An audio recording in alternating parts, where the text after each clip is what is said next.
things cooled down then. And now again, the same thing is... You do admit, sir, that Pakistan has had a long history of backing and supporting and training and funding these terrorist organizations. Well, we have been doing this dirty work for the United States for about 3 decades, and West, including Britain. So that's your argument that even though that was a mistake, and we suffered for that. And that is why you are saying this to me. If we had not joined the war against Soviet Union and later on the war after 9/11, this Pakistan's track record, was not, unimpeachable track record. Defense Minister, I just want to get back to... It starts with a simple question and ends in objective reality. Through our journey from there to here, we find one another and ourselves. And as the next 24 hours breaks free from our last, we gaze onward in reflection of the day. Come to your own conclusions. Stay vigilant. Welcome to the Daily Wrap-Up.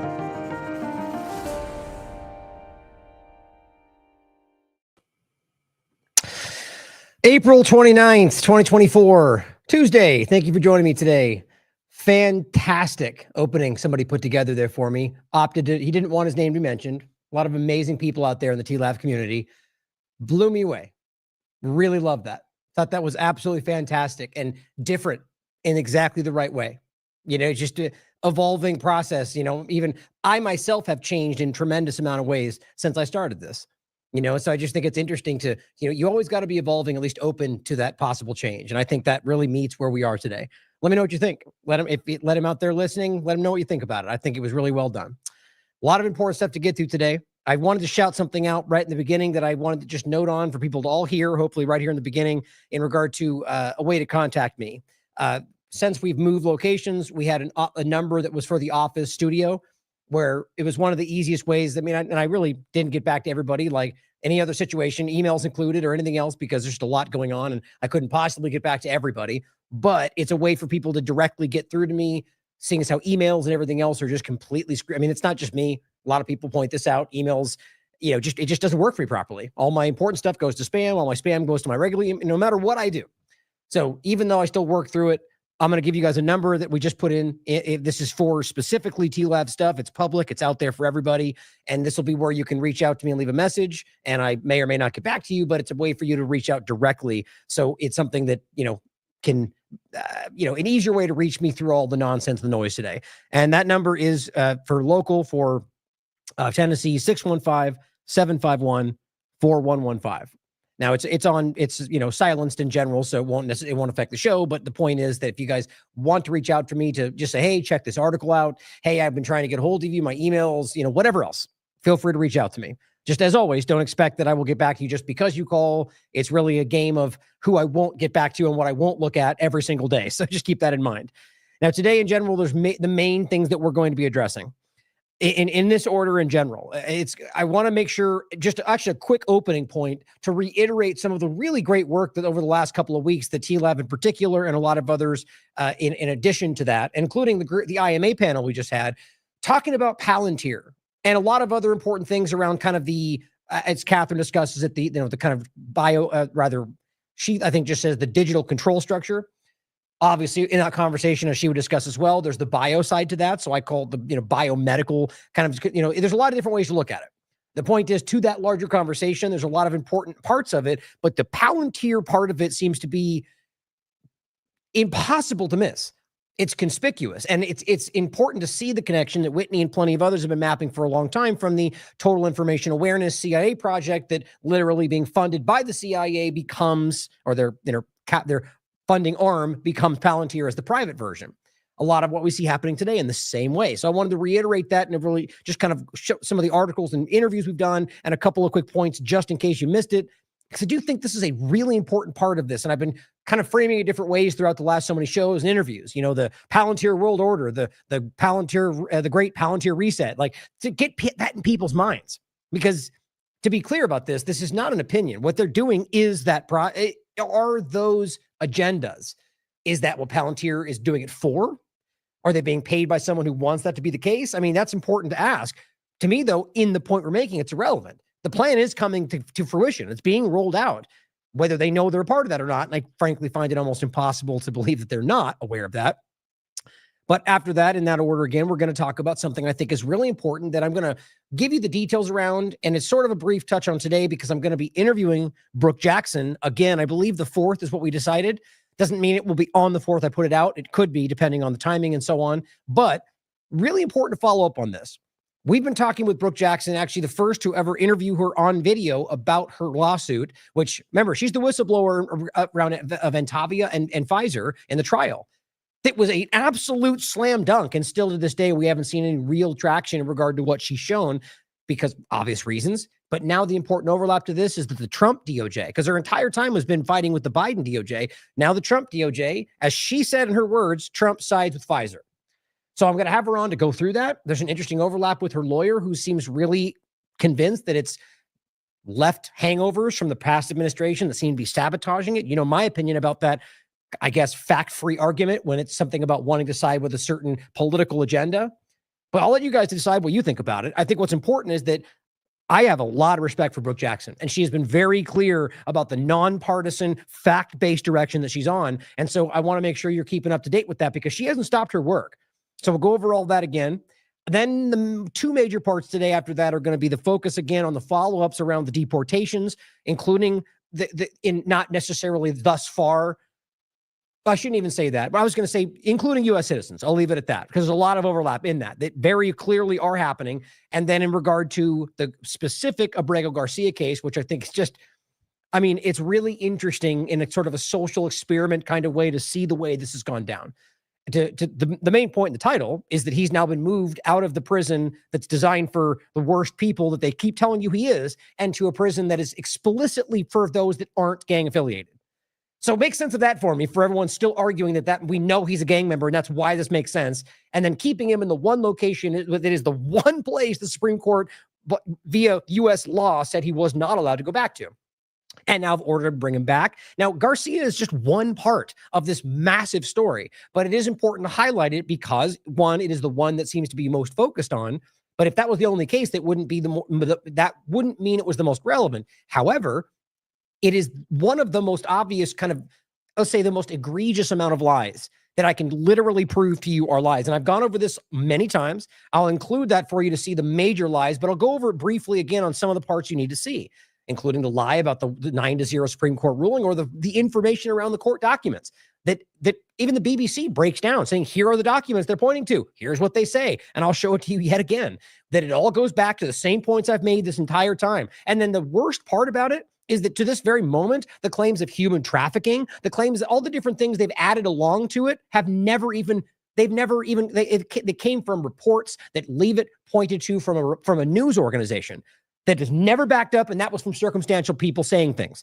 And she has stood by that, apparently only Leave It, which is interesting to me, but they're floating ideas about who this person is that have been, to be as objective as possible, completely not based in fact. Now, the evidence is the only thing I can act on. And the evidence shows that there's nothing to back up the claim that he's part of MS-13 other than these narratives they've swung around. And they point to documents that have been later proven to have been nothing but transitional hearsay more than once in regard to people that have an anonymous source that we never verified from a cop who was later fired for corruption. And that piece of information got trickled down through non-criminal discussions in court, deportation, deciding or decision-making. What's the right word? I forgot the word of it. The reports we're discussing, I forget the exact term for them I'm not a lawyer. Basically the discussions around it were not about whether or not this person was going to go to prison, but rather about whether or not the amount of information was justifiable enough to go along with what they were saying to potentially deport him. Not criminal accusations, not proof that he is a gang member. And now we can see he's moved. It is insulting to your intelligence, but the bigger story is around all the other things that are happening. The weirdly incremental moves that seem to continually suggest that Americans are next. Aside from the 5 times Donald Trump has said that's what he wants within the law, which means nothing when they're breaking the law everywhere you look. But it's really wild to see how many times this has been happening. The children that are being deported. The major point is how many egregious, insulting, like deliberate lies you can see. From them telling you that these people are criminals when they're not, from discussing, oh, well, those children, we'll go into it. The information around whether these things happened because they were supposed to or they wanted them to, when you can later find out that they completely manufactured the entire story involving children in order to just not get caught for basically just belligerently removing people with no real process. Now, that's not to say, as always, for those that are new, that we shouldn't be deporting illegal aliens. Of course, 100%. The law is there. They should be removed if you're acting within the state of society. That is the reality. And yet, the dynamic is not even that. It's no due process. It's no process at all, really, in most of these cases, to the point to where they almost have sent Americans more than once. And now there are cases already where they're trying to send a group for the 3rd time that is already proven. I mean, it gets insane to this level. Most people don't even know about half of these stories because we're over focusing on one person, probably by design, even though it's one of the most egregious, and they're just exhausted. I get it. Also, we're going to cover what's going on in Israel if we have time. And it's really just kind of the overlapping point that I keep making to show you some of the worst highlights that keep happening. I don't think I need to convince anybody out there that they're murdering children. I'm quite frankly completely convinced 45 different ways that most people in this country and the world are very aware of what's going on. And all we get are the power structures that are seemingly desperate to keep that from being, I guess, pointed at by them, showing you how much Israel and Zionism have completely infiltrated power structures when most people around the world seem to see what's happening. It's insane to me, but to show you the highlights. Because you already know they're killing people. You already know they're bombing hospitals. You already know they're bombing ambulances and starving people to death. It's about the worst of it that you can continue to highlight to show you what these people are supporting and why they're deporting the Garcias and the Ozturks and these people that are simply, or the Khalils, which, by the way, it turned out they didn't even have a warrant for. We'll get to all of that today. Now, let's start with the clip we played, first of all, just that I wanted to make sure you saw. That's interesting. Now, that doesn't necessarily have an exact place today. We might get to some of the, and I will point out that Robert's going to be putting together an article around the Iran explosions. There seems to have been another one today. I can't find any definitive information showing that, no Israel saying we've done it just yet, or Iran pointing to Israel. I'm sure it's probably out there to some degree. Very important to get it right in this context, especially, look, let's be honest, Beirut, Lebanon, that was Israel, guys. That's the reality of that story. And it's easy to show the background information. You can show them basically gloating about it. Okay. The bottom line is that this was not a fertilizer bomb, whatever they claimed it was back then. So now it's an interesting thing to consider whether this may be the same thing, but a very different time for this. So Robert's going to be investigating that. Hopefully the next couple of days, we'll have an article coming out around what that may have been and where it could come from and the development of that story. But we'll get to that if we have time in regard to the end of this from Israel. But I want to include this. My point would be this might be where that would align in some way. The clip we started with is interesting. As Khaleesi says, it's always America. Now, I don't agree with that entirely. I think that it's always this government involved in some way with most of the things we can see in the world. That's not my opinion, guys. Look around. So America is too broad, especially since that's not just the United States. That's North America we're talking about, or the idea that it's not the people of this country explicitly, it's the government. But it is the case, I think, that we can see the U.S. government fingerprints on most of the worst things we can see in the world, looking back a long way. That's not because it has to be that way or was always supposed to be or always was. It's because we've lost this place for obvious reasons, because of obvious culprits. But it says, but do you admit? But you do admit, she says, that Pakistan has had a long history of backing and supporting and training, funding these terrorist organizations. And all he says is, yes, but that's because the West has made us do it. Paraphrasing. For a long time. That includes the U.S. and Britain. Okay.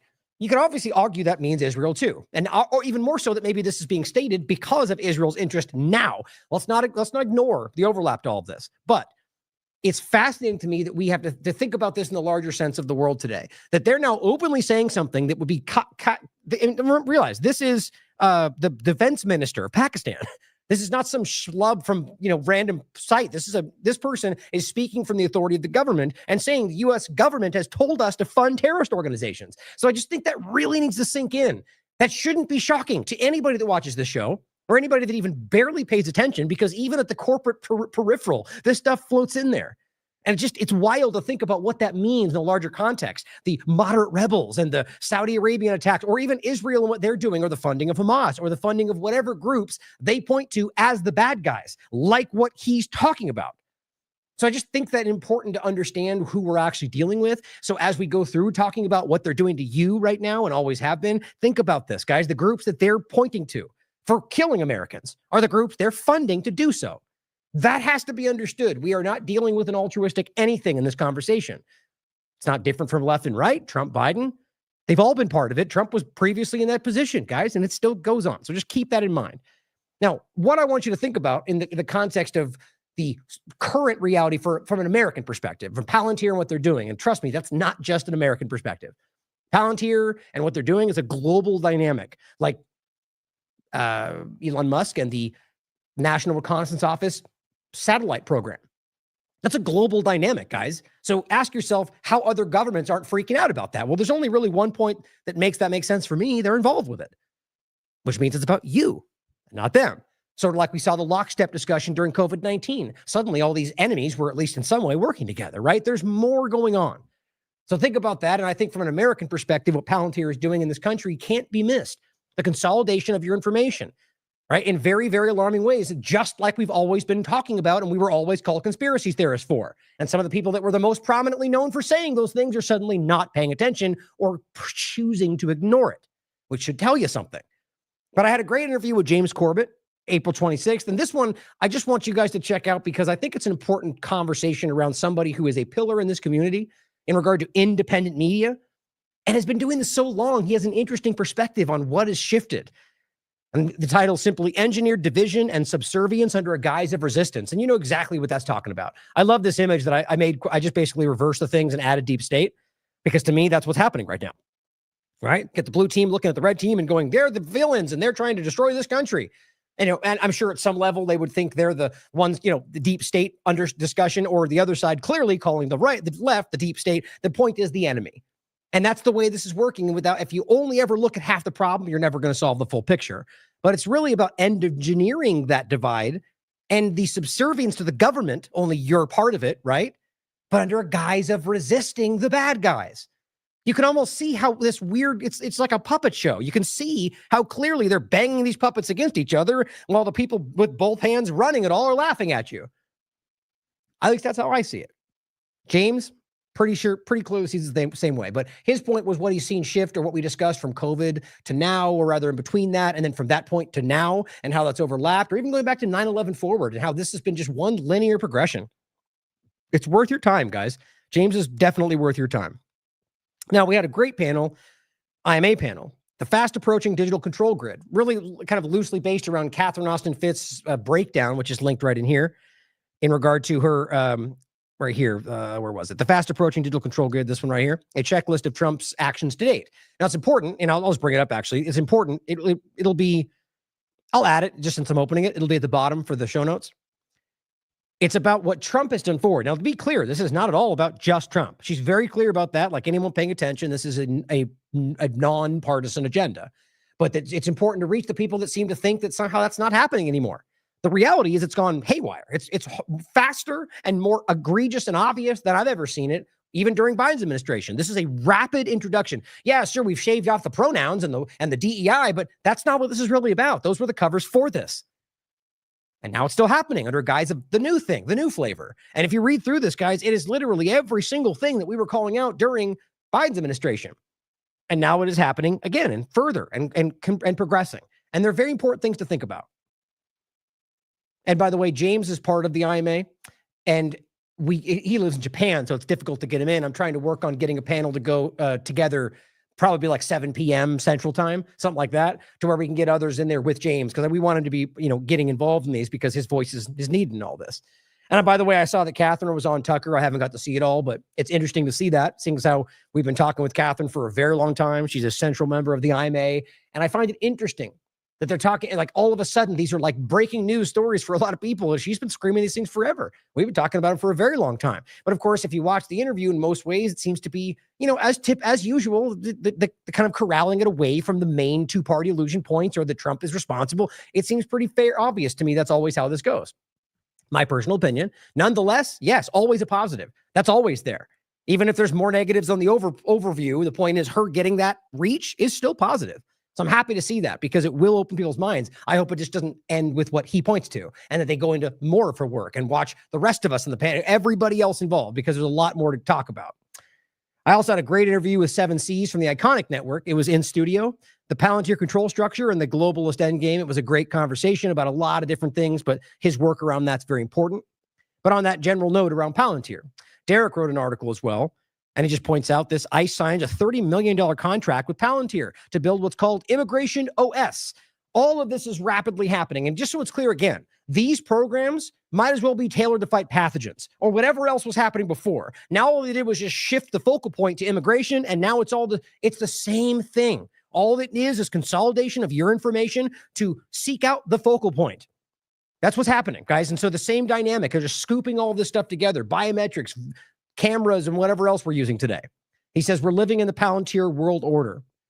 I mean, we have to understand what this is, guys. Take the blinders off and recognize if this was Biden and whatever else you think, BlackRock, well, maybe not then because BlackRock's already part of this new thing and they're okay now, or however that's going. The point is just look at it from the different lens and recognize that this is the same thing.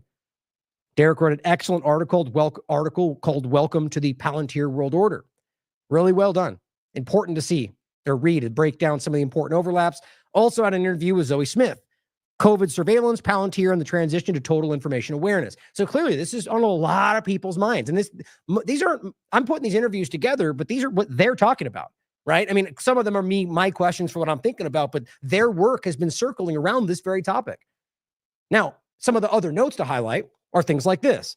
RFK's autism study and the idea that they're now consolidating the health data, which we around autism, which we were ultimately never supposed to be, even from Oracle or Palantir or during COVID-19, this stuff was promised to not be used in this way, and now it is. Or the idea that medication records, pharmacy chains, lab testing, genomics, data, claims from private insurers, data from your smartwatches, finance trackers will all be linked together.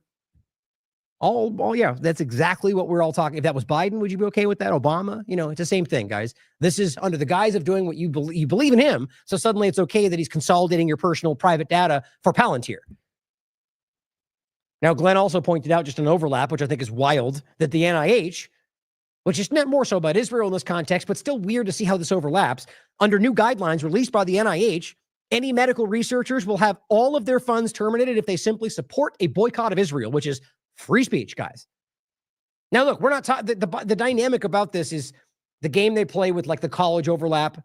Look, you can, if you lean into however you think you can affect those sort resources within the law. Clearly, they're breaking that even right now, even with colleges, by the way, because what they're using is the speech to coerce it. But either way, my point is not about whether they should get the funding or not. It's about that they're using boycott of a foreign country.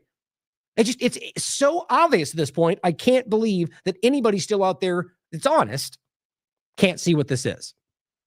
And Catherine Austin Fitts speaks up and says, Kennedy, it's time to come clean as to whether you work for Israel or the United States. This is outrageous and unacceptable. That's the point we were just talking about. NIH rule exposes free speech frauds. And this was my show I did on the April 21st, The Great Palantir Reset. Americans, I think I meant to say America's, that's weird. I guess it still works. Americans' constitutional decline, so as our personal decline, the partisan endgame. Where we go over a lot of this and the leaked Palantir plan to help ICE deport people. And this is my point from before. The only way they can do this is by complete total information awareness. It's obvious, right? Because how do they know who they're looking across the population for people to deport? Of course, they're cross-referencing background information, but they're using biometrics and scan. It's all in there. That should matter to everybody. Now, here's the Immigration OS point by Palantir, Trump's new tool to completely track immigrants' lives. Does that sound, of course, the point is yours as well, guys. I want to go through this extensively today about how much this overlaps, how clearly we can see that average American citizens are being scooped up in all this, and then they go, oops. Realize that there's been two examples I've seen where people were rushed on and about to be deported. And if it wasn't for one of the judges stopping this, or people, two different things that have happened. One was the judge stepping up to say you can't because of our current litigation. And the other one, I think, was a rights organization essentially got one of the people pulled off the bus. Bottom line is 2 of them turned out to be U.S. citizens that they couldn't verify. Had they not stopped them, they'd be in El Salvador right now. That's not my opinion. You can look it up. I've already covered this more than once. So this is why it matters, even for illegal aliens. Regardless, the point is they still have due process. They have constitutional rights. That is the Supreme Court ruling. That is the Constitution. It's amazing we still have to argue that.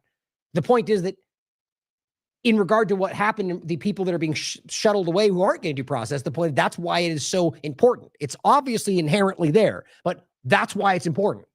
Because if they don't do that, well, then they could accuse you of being a illegal alien and throw you across the world, and they'll never be able to know different. And now they're gone.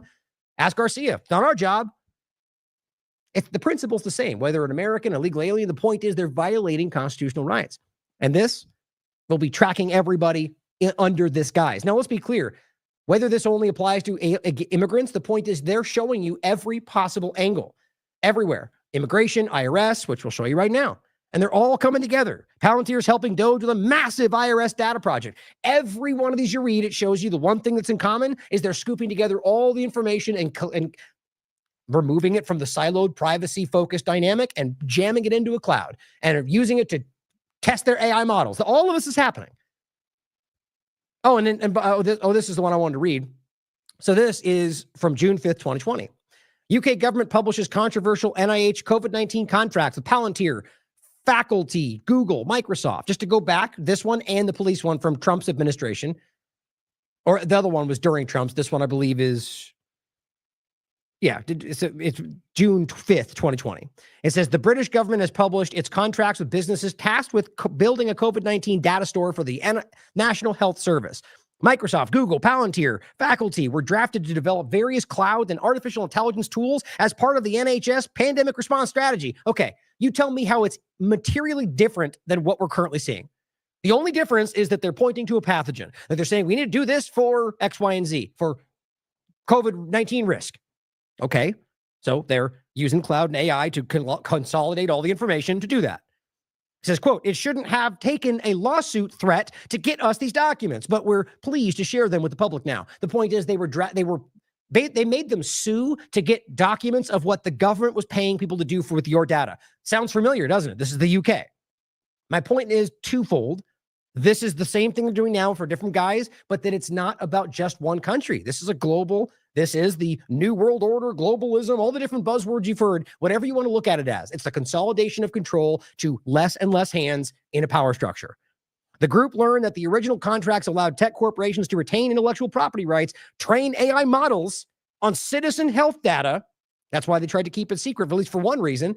And now they're doing it publicly and profit from the deal. The government now claims this has been amended. Quote, government lawyers have now claimed that a subsequent undisclosed amendment to the contract with faculty has cured this problem. However, they have not released the further contract. Oh, okay. Or they're lying about it entirely. I guess we'll just take the government's word for it. They got caught lying before this, and now they're finally being honest. Or they're lying again. Like what? Anybody who ever believes the government at face value is naive and should be laughed at, even if they're right. For how often they get caught lying to you. They're the government. They don't believe that they have to tell you the truth. Guys, there's 1,000 ways they say that. But it says then there's Palantir. Put this up here. Which one you guys prefer? Let's do that one. It says, then there's Palantir, founded by Peter Thiel and Alex Karp. Remember, this is 2020. The company is best known for taking the types of contracts that many in Silicon Valley would pass on, like vast AI-powered surveillance deals with the U.S. military, Homeland Security, immigration, customs enforcement, and the CIA. Yes, they just took a little deviance into the pharmaceutical industry. It says our product, we're rather into the data around it, but it says our product is used on occasion to kill people, Karp told Axios last month. Well, we already know that. We played that recently. That's in a meeting with his own investors where he makes that clear. Palantir has been awarded multi-million-dollar COVID-19 tracing contracts. So here's what's interesting. Oracle, which, by the way, is part of Stargate, Trump's mRNA platform thing, was the one that was scooping up that's Larry Ellison, scooping up all the data, pharmacovigilance, Monsif Salawi, around the injections that we never got to see the data. Well, you know why, because it proved they killed a lot of people. So at the same time, Palantir was doing the same thing, but for the contact tracing. And it says in the United States, which we knew, but it's not really talked about. So think about that overlap. That's why I see this as one multifaceted, like broken up agenda where it's really one thing, like OpenAI and XAI. I mean, I think it's a false binary in its own right. But it says Palantir has been awarded multi-million-dollar contracts for contact tracing in the United States. But in the UK, the arrangement is worth $1, £1. This prompts, quote, further speculation about how the firm was due to benefit from the deal. Now, if you're making a massive contract with a company like Palantir and they're scooping up all that and you give them £1, there's something else happening, guys. That's not how this works. That's not altruistic. That is to have a legal contract. That's why the dollar is necessary. And something else is going on. You know what I think it is. You can see it all developing. The project involves a pilot trial of Palantir Foundry services, with the company covering the costs and hosting on Amazon Web Services. Other more detailed documents are referenced, but not shared, of course. Still, the Palantir contract provides much more information than others. The aim of the project is to create a data store which will be used to, 1, track and predict the spread of COVID-19 or whatever else they're using as that fill-in point. 2, model interventions, including guidance for public and patients. 3, optimize health and community resources. Now, take out the health-related words. Tell me you can't apply that to immigration right now. You know you can.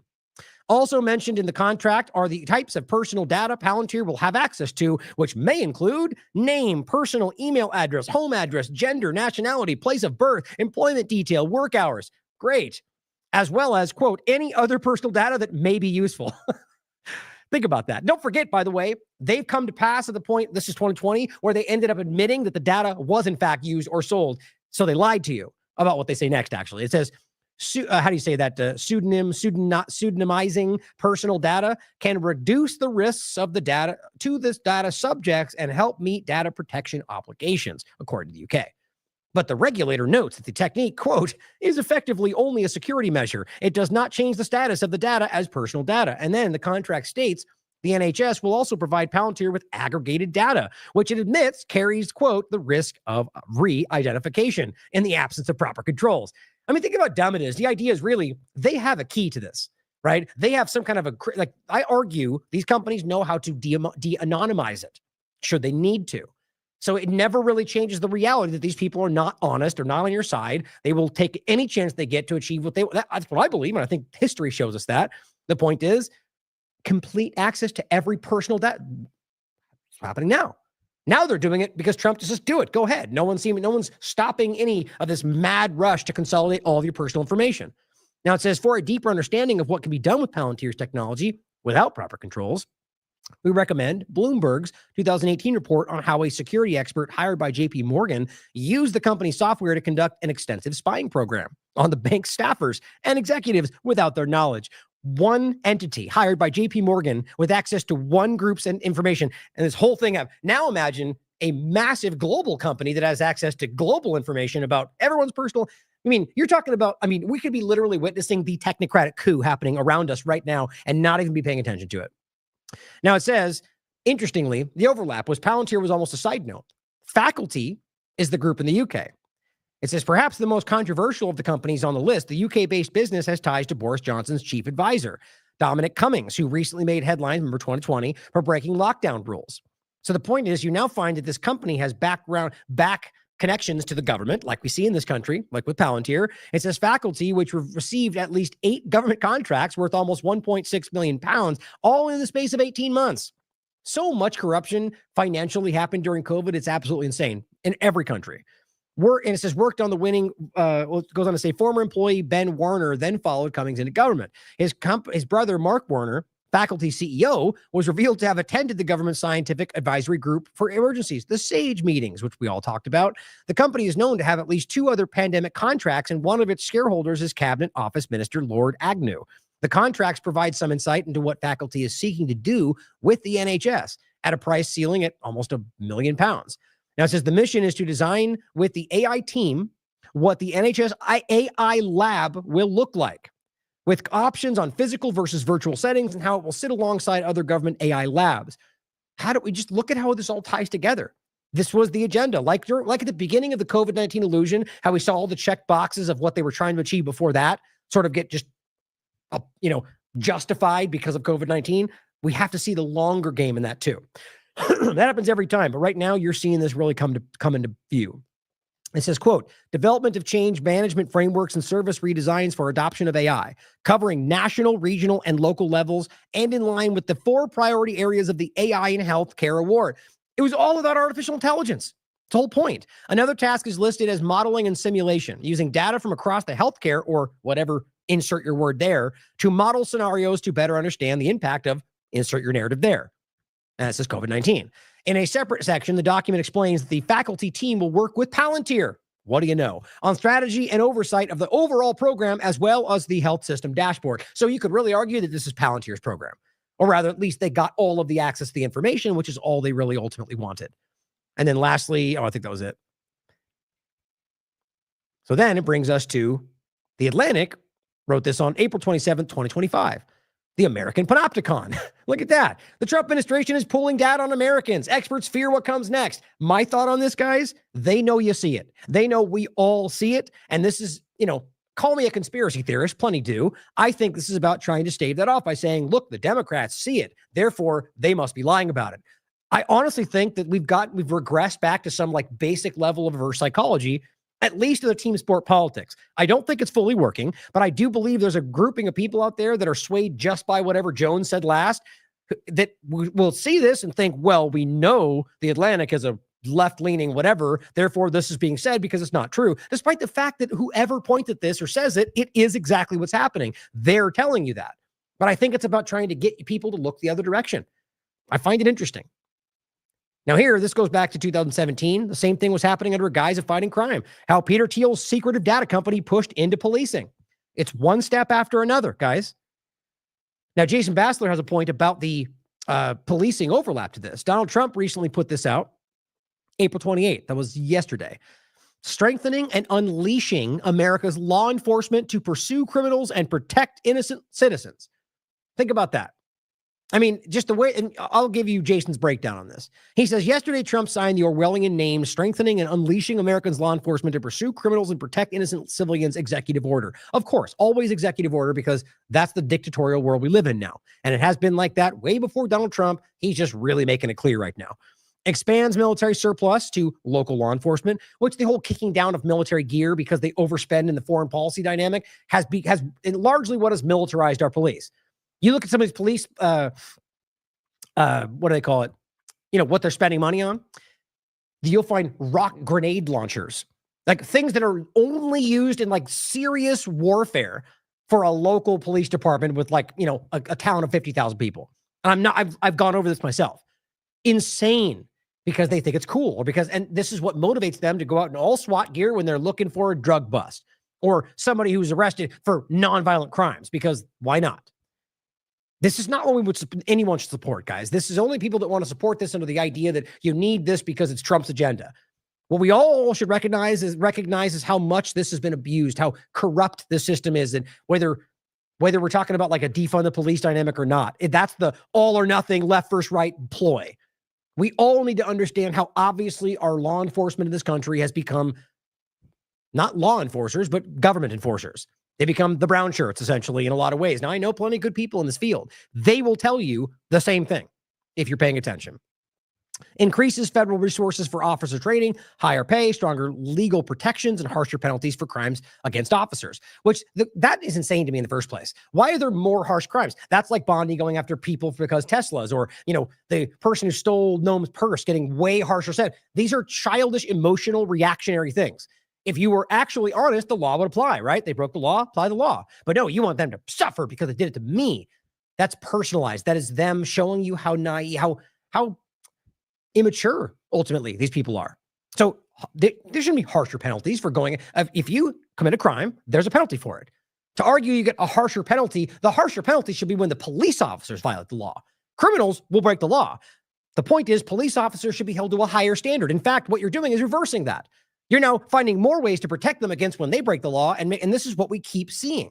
Brian from High Impact Flicks has been showing this a long time. Jason Bassler himself establishes a system for providing legal support, financial resources, and an indemnification for officers facing unjust legal challenges, which to them, the blue line means anything they're being accused of in a lot of people's views. directs a review of federal agreements that could hinder law enforcement operations, targets sanctuary cities with legal actions against local officials obstructing federal immigration enforcement. The order effectively strengthens police immunity. This is his framing.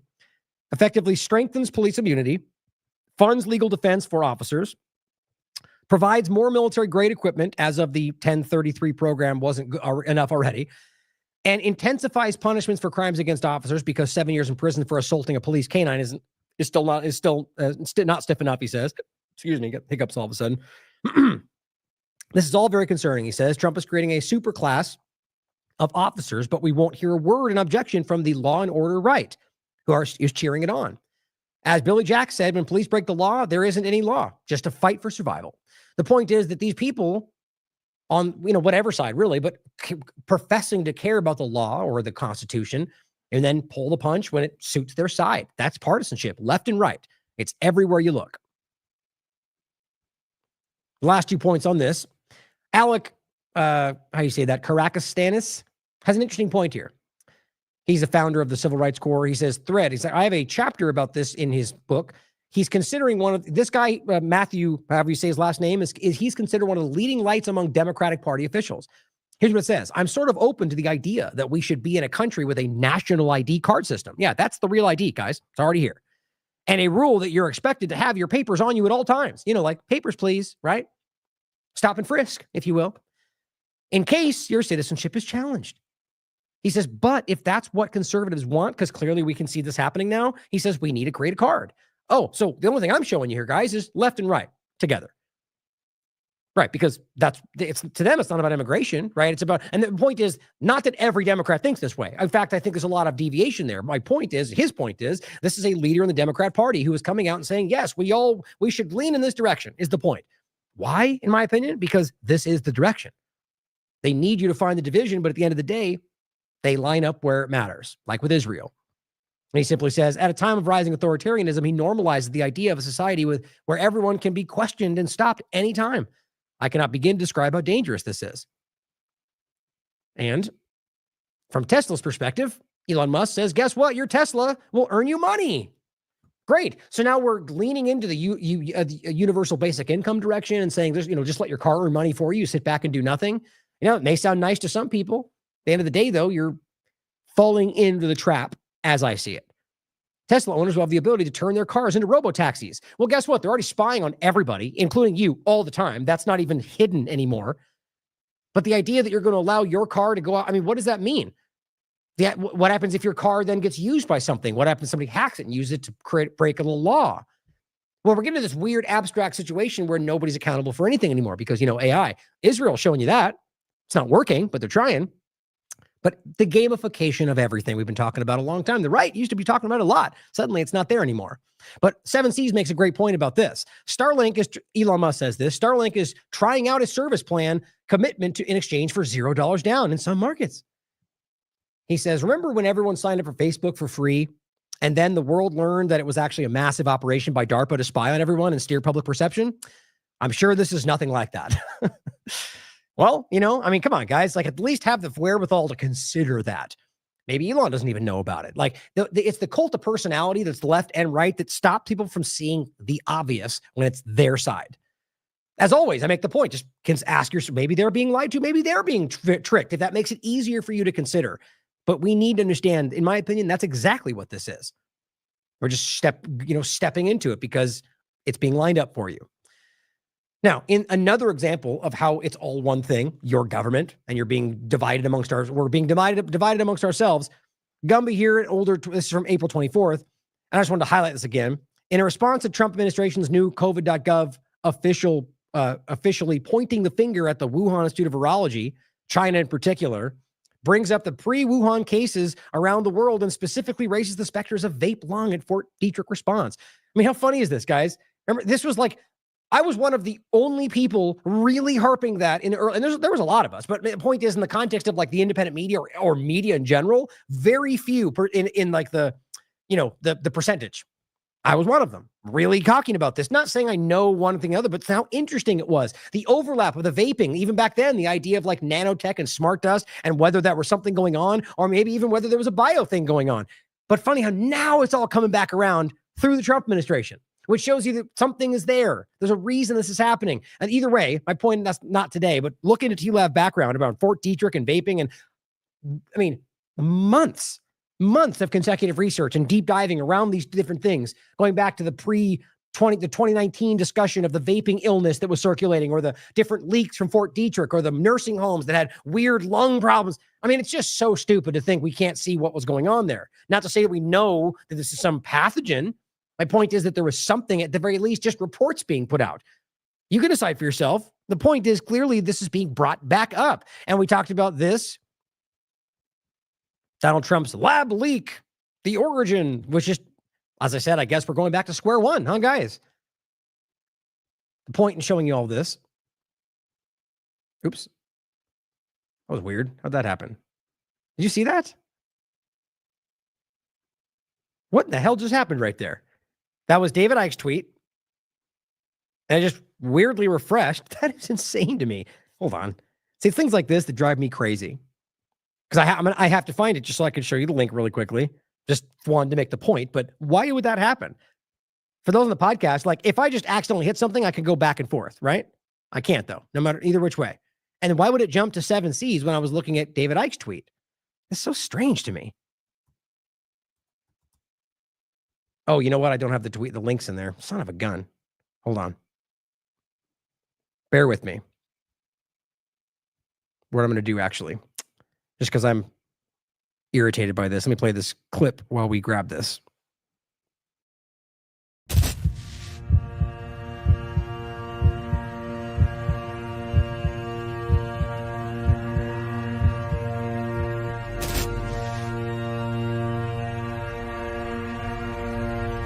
Our favorite stories of the future show the ascent of humanity.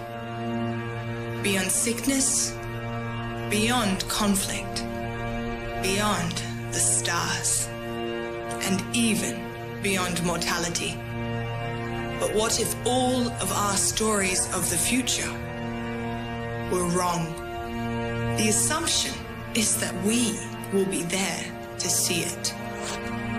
Today, we live in disparate perceptual worlds, where some can clearly see what others cannot.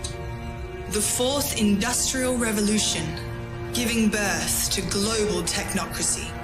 Elite masters transcending geopolitical boundaries, acting with impunity, celebrating our descent into bio-digital slavery. Even those who understand where we are right now may not yet perceive where we are heading. So what is the trajectory of humanity? Right now, we find ourselves accelerating exponentially towards the post-human world. How do we bridge our disparate worlds and raise the alarm? All right. Very, very strange. Now, it probably doesn't matter to you guys because it probably doesn't, just because you can't really. I find this very weird and interesting. I'm seeing the weirdest things around Twitter. I'm not going to go into it in depth right now just because it's not worth the time. But this is what I had up. I tried to reopen closed tabs. It's not like I closed it in the background. Somehow this managed to jump to 7C's account. That's not an accident. That's weird as hell to me. And I go back, forward. I just want to point that out. That's very strange. I mean, my point is really to highlight that there's definitely, in my opinion, I see examples every 10 seconds. There's something very, very, very, very weird going on in this platform. And I mean like nefarious, dark, weird. But anyway, this was what I was going to show you. Russell Brand just says, bombshell report has confirmed that COVID came from a lab. 100% proof, he says. This is the new media, guys. Crazy. But David Icke says, yawn, there's never has been a COVID. Now, you can disagree with that, but he says, you are being played, and with the fake alternative, it is so easy. Now, there's a lot. The point is, the origin point of this that we've already talked about was poo-pooed on by all of them, and now suddenly they're repositioning it because I think more is going to happen. But overall, the point is that that's not proof of anything. It's the same information that they've been recycling, and the information that's now come to pass, showing you that the Trump administration is uniquely, rather, we'll say specifically, Trump's last administration is uniquely involved in all of this. But it's just your U.S. government. But that's where this happened. And that this report is just, it's 100% proof of what they want to see. And I just think it's insulting to us that I know Republicans agree with that. And yet either most of them are not pulling their punches or not being seen in the conversation. It's very strange. Now, the point that I brought this up for was from the Brook Jackson overlap. So she put this out yesterday. Trump sides with Pfizer. DOJ explained to the court that it has had continued access to the Pfizer vaccine clinical trial data, and the vaccine is effective. That's what we're being told by Donald Trump's DOJ. They're telling you right now, through this lawsuit where she has access, it's her suit, that they're telling you that they claim they have continuing access to the data and that they're reasserting the fact that it's effective. It's not effective. It's not safe or effective. But this is interesting to me because this is them, like the whole game of Trump's 4D chess move and whatever he has continued to support the most deadly thing I've ever seen used on the world in a mass whatever you want to call it. A mass distribution of something that we know was, if not made to kill, definitely can kill, or almost. This is a deadly dynamic. And they're now telling you that this is not, that her suit essentially is wrong.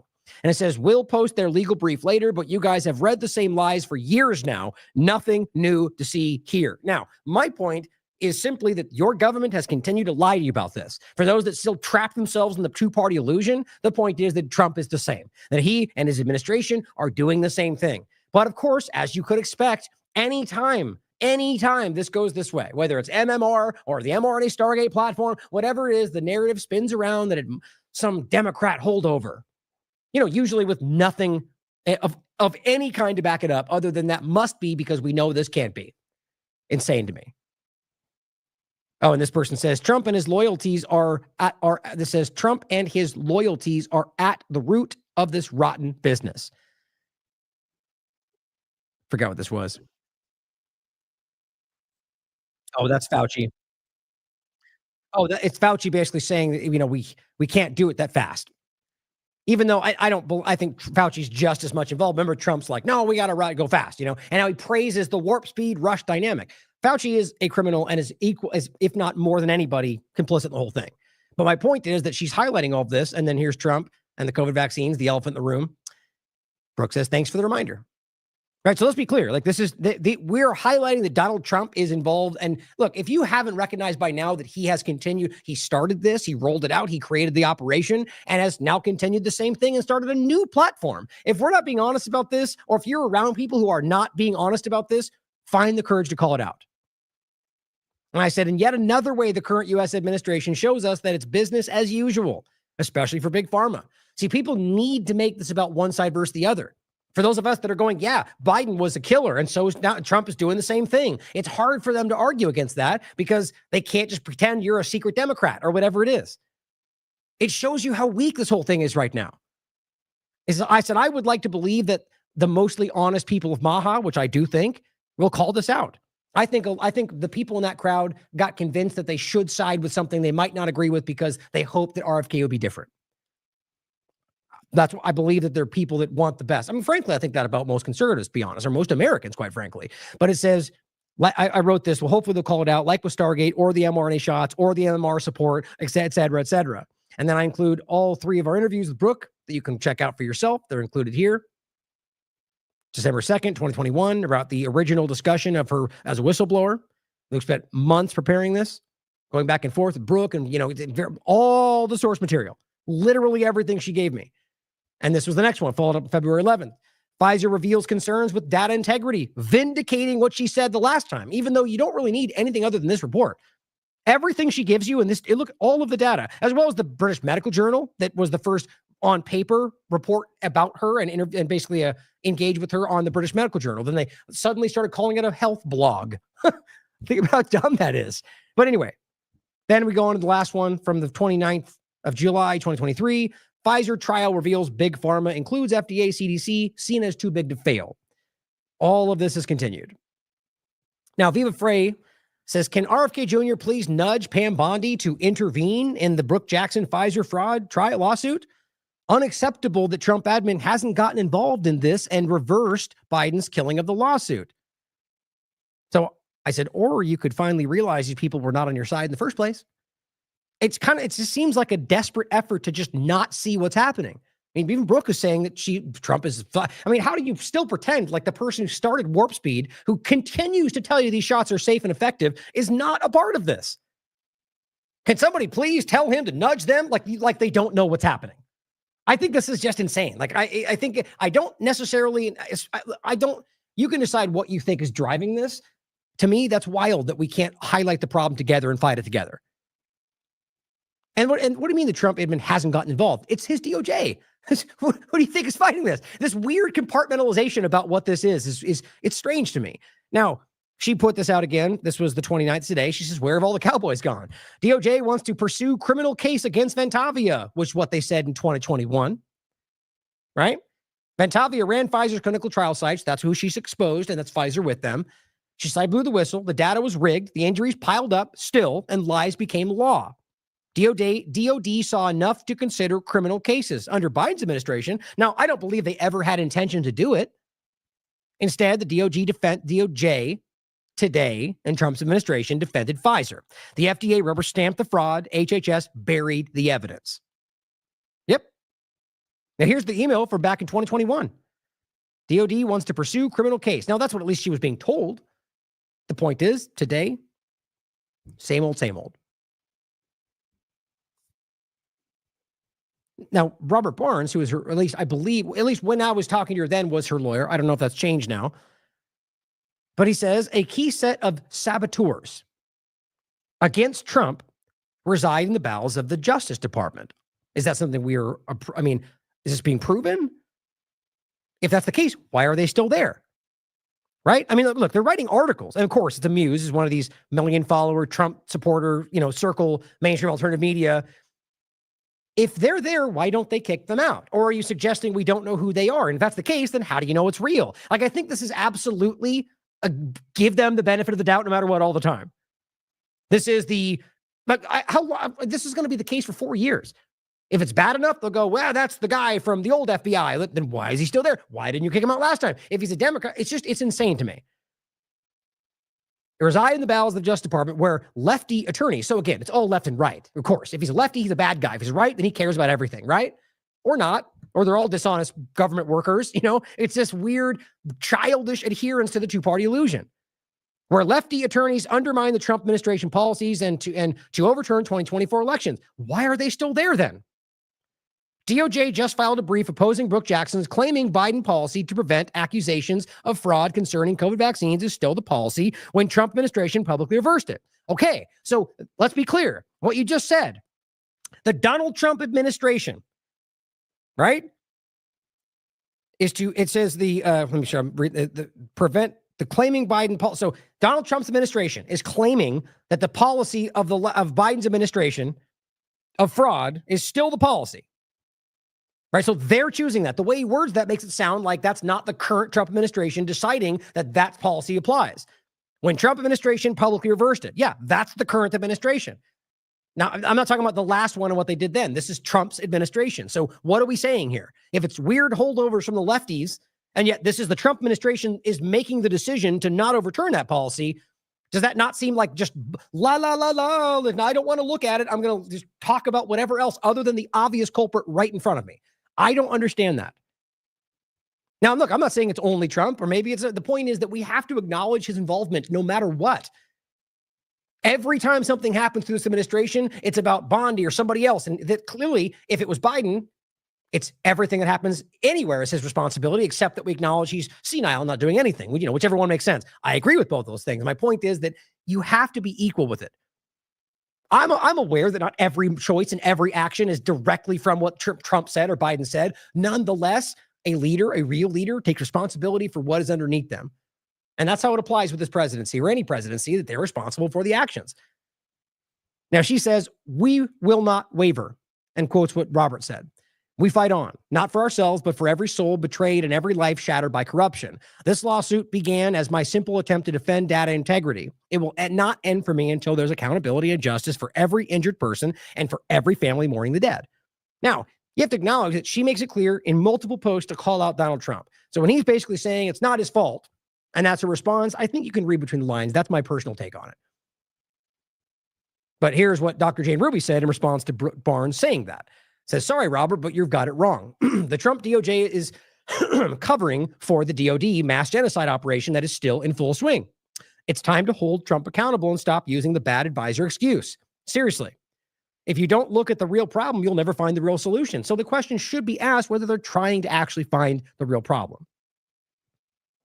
Brook also said in regard to Pam Bondi. So this is my point. She's clearly calling out just the government, understand. And that's what I appreciate about her work. It's not unique to one partisan side because I think she's honest. But Pam Bondi said, today we are pleased to announce federal charges against a Tesla attacker arrested in Arizona. Yes, today. Funny how that seems to be 90% of what she's doing lately. If you engage in domestic terrorism, like unless you're an Israeli or anybody we like or anybody, unless basically the way she'd frame that is unless you are part of the groups that we're framing, I mean, in the sense of just not necessarily lying about, but just that we're always looking for and highlighting and framing in the conversation. This Department of Justice will find you, follow the facts, and prosecute you into the fullest extent of the law, or way more than that because we don't like you, or you're from the wrong group, or you said the wrong thing, or you're a Democrat or Republican, or whatever it is. I just think it's insane how childish all this is, and you can clearly see this very personal, emotional drive through all of them, which is not logic. It's not, that's not what principles and values and integrity go. That is emotional reaction. And she says, don't mess with Tesla, folks. It won't be tolerated. Allow a giant like Pfizer to lie to the FDA so they can get an EUA. They just ignore the full extent of the law. Get him, Brook. Clearly. Now, Dan Bongino says, if you harm innocent children in America, this FBI will pursue you, find you, and bring you to justice. Unless. And this in regard, oops, see, that was me.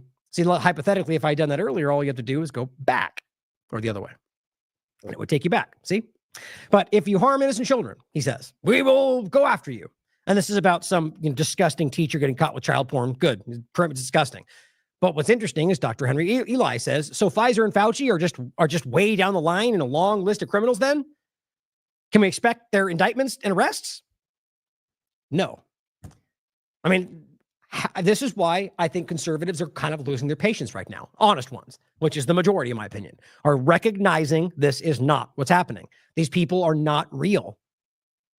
It's not left or right. It's these, we're watching an ongoing theater dynamic, guys. That's what these people are, in my opinion. Now, you don't have to agree with all that. Just recognize that we are being deceived or you're not getting what you were promised. And if you can't have the integrity to simply acknowledge that, then how are we ever going to see any real change?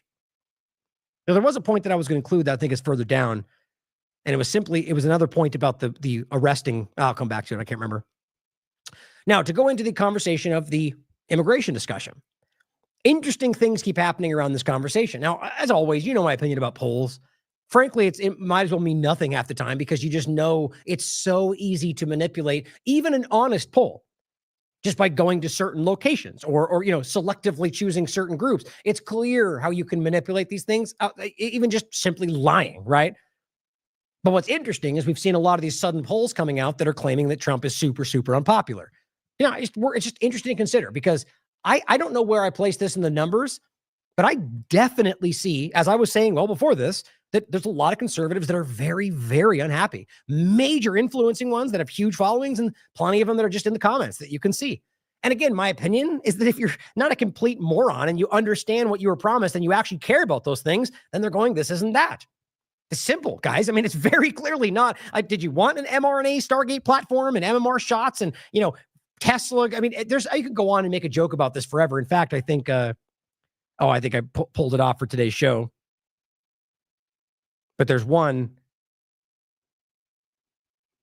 Maybe I did move it. Let me see. I'll just show it to you since it's funny. Since it's just in my mind. Another great post from Carrie Wedler. Oh, damn it. I just closed it. Hold on. Sorry for all the background nonsense today. There we go. Where she's just making fun of the mental gymnastics that are involved. And she's on the gold medal for mental gymnastics goes to MAGA cultists rationalizing more debt and spending, no Epstein list, censoring speech, bypassing due process, bombing Yemen and Somalia, aid to Ukraine, Israel first, real ID, mRNA vaccines, and the technocratic AI police state, and on and on and on and on and on and on. There's a million different things you can include right there. So that's my point. That's why I want to include that. But this poll, New YouGov economist poll out this morning, and this was on the 23rd, finds Trump is no longer popular on immigration. Now, yes, of course, this could just be a Democrat manipulation. It could be a false poll because it was inaccurate. I mean, any number of things. That's not the point that this proves anything. It's just interesting that the conversation is floated in this direction when you can clearly see some of that. Now, this is one of the ones to consider. Is this because they do see that everyone is beginning to recognize that? And this is sort of the plant of, here's the Democrats are trying to lie about. And so you reflexively dismiss it. I know that happens to some degree, but it says, this was very easy to see coming, especially because individual components of immigration policy are so toxic. Look, again, it's not about really even immigration. It's about the actions of the U.S. government that are directly not undermining, but I always pause with this because, again, it's, not acknowledging your constitutional rights, because whether they choose to acknowledge them or not, they never go away. They are inherent, God-given, always current rights. The point is that they are choosing to ignore them and acting like they're the ones that dole them out. The point, though, is that if you care about these things, you can see what they're doing is flatly unconstitutional, whether censorship around Israel, any number of things. So clearly you can see that this will have an effect if most people actually care about these things. And I think they do. But you can decide. Here's another post that came out saying Donald Trump's approval rating in general, you probably saw this was 23rd, drops lower than the, quote, worst president in history. Now, I believe it actually comes from some CNN expert, so obviously you should doubt what this is or question it. But again, I get the sense that there's a part of this that is real. Maybe it's not as much as they're saying, but I think we all sense that there's something shifting here, because I don't think what he's doing is in the interest of the United States. And I think he knows that. And it's about trying to just hang on to that popular support long enough. But that's why you get this. Yesterday, Trump lashes out against fake polls as his approval rating. Well, they're all fake polls. Everyone's lying about everybody. But it's funny that he has to come out and make that point, which tells you that it is affecting people's opinions. Otherwise, he would have ignored it. He also comes out and attacks, I was going to make a comment about it, but I'll probably do it tomorrow. And I'll be planning to do a show tomorrow about the tariffs. Now, you probably all saw it going around. It's one of the popular things today. I believe it accusing Amazon of targeted. It's just like, so you're telling them a company who clearly you work with in 1,000 different ways is doing a targeted attack by simply highlighting a financial overlap to what the tariffs cause the prices to do? I mean, it's insane. It just shows you that there's clearly some, it's one of two things, either a desperate reaction to it or that they're just lost in their own sort of like Trump-focused Republican, it's just this weird tunnel vision. Like they're completely out of touch with reality. You can decide for yourself. My point, though, is that this is showing you that it is affecting people. Now, let's get to the primary point of today, which is ultimately the immigration, deportation, constitutional issue. Now, this is really important to me because what were the main claims about this? And I'll include this, the unprecedented gaslighting lies around Abrego Garcia. Very, very, very clear. I'll include the video I did that I've been posting, which is an hour long, but it was me going through tooth and comb, or whatever that phrase is, down the line. Every claim, every document, and right beneath that are all the court documents. All of those are individually cited court documents from what I go over in that show that come back from one primary article. But that's because we'd already gone over these individually in previous discussions. This was sort of like the consolidation of the one case, and just one by one, showing you how they're lying about it. 2019, Home Depot, the fact that he had simply a hat on and was in the wrong place at the wrong time. And ultimately, they admitted that. Ultimately, in the courts, we're using the informant, something we've never even proven even existed, from a corrupt cop that was fired for corruption. And that claim all rooted back to the fact that he was there with a hat. That's it. And from that point forward was rolled through two different courts proceedings that got mentioned and has later been called out as completely irrelevant based on hearsay. So the bottom line is just because it got written down, which is what they point to, it was never criminal. Nobody ever presented evidence other than that one statement, and because it was never necessary, because it wasn't about a criminal charge until today, and which they've never done because they can't prove it. That's why there's no due process. The point is clearly that's not enough to send somebody to jail, let alone to a foreign country. You have to prove those crimes, those allegations, right? So what's important about this is that you can prove these things one by one. And I'm going to go over briefly from the BBC article that just breaks down the information we've already shown you. But I want you to see this first part, that he was now moved to a prison that's explicitly not, that like they won't allow you in there if you've got gang connections. So explain this for me. Then we're told that, so remember, the two main things on top of all that is that in 2019, I think after that, the point is the Supreme Court or a court ruling argued or they mandated that he was not allowed with a what's called withholding of removal, I think, sent back to El Salvador because of persecution. So that was the only thing. Now, everyone has the right to due process. That is something they're violating for everybody in this context. But that point on top of it is that was the one place he wouldn't have been illegally sent to. Had they sent him to somewhere else, I argue the due process probably would have fallen on the radar. The point is they sent him to the one place they were not legally allowed to because of the court ruling, and then didn't give him due process. And so they said, bring him back. And now they're not doing that. And the point is now they keep saying he's a terrorist. He's a murdering, rapist, human trafficker, MS-13 member. That's why he has to be there. Okay. And they don't want to lose in the face of their own followers, right? So they can't bring him back, of course, because then can tell you what he had to deal with. And then evidence will come out because they're either going to ignore it or be forced to present what they have, which is nothing. We've already gone through it, and they'll look even more bad. So they need to keep him there. But so what they do is move him to a prison that's not as bad in hopes that will pacify everybody. But in the process, proving to you that he was never what they claimed he was, or that they're willing to move a very dangerous trafficking, murdering, rapist, MS-13 member to a prison where he can escape from. It's proving to you that they are dishonest people and their followers are just lying like bleeding clapping seals. An inside look at the El Salvador prison where Kilmar Abrego Garcia was moved after Supermax site. Now, it says, the sprawling penitentiary where Kilmar Abrego Garcia was last known to be held offers a sharp contrast to the Supermax mega prison to which he was first deported. As opposed to tattooed gang members in brightly lit crowded cells, the inmates at Centro Industrial Prison in Santa Ana in El Salvador wear yellow t-shirts and move more or less freely.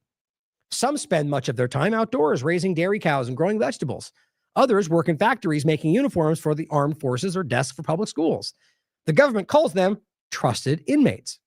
They have exhibited good behavior and are in the final years of their sentences, or politically moved here because it's uncomfortable that he's in the bad place. That too. And the prison categorically excludes anyone accused of belonging to a gang. Like, understand what he just said there. Not just in a gang, anyone even accused of being in a gang, which is exactly what he is. Simply being accused with no evidence, or rather with no proof. And yet they moved him to a place where you can't have been accused of being a gang member. You want to explain that for me? I mean, you already know the answer, guys. This is just embarrassing. And yet people are still trying to double down on the fact that, look, everyone stopped talking about it, which they didn't, which proves they just know they're wrong. And it's a desperate effort. It says, quote, we only house the common population, said the prisoner's director and warden. No gang members work here. They reiterated that. Officials did not provide access to Garcia. I wonder why. And they would not even answer questions about his location, the conditions of his detention, or any other aspects of his case. So they were explicitly given direction to not even talk about it or give them any information.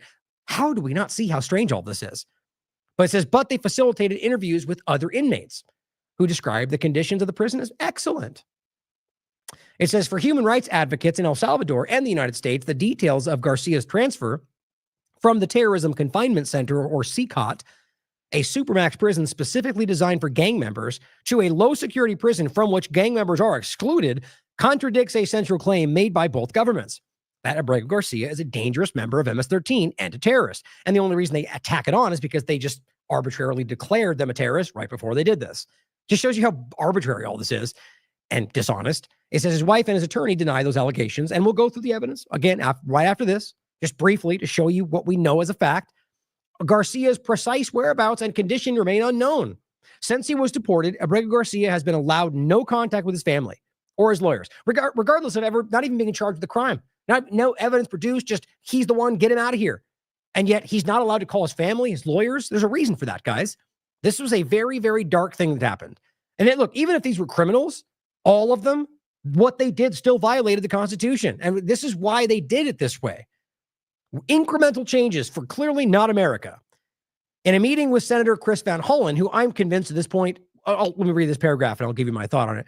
In a meeting with Van Hollen on April 17th, the only time he'd been seen since he was deported, Garcia said he had been transferred out of CCOT to a different facility.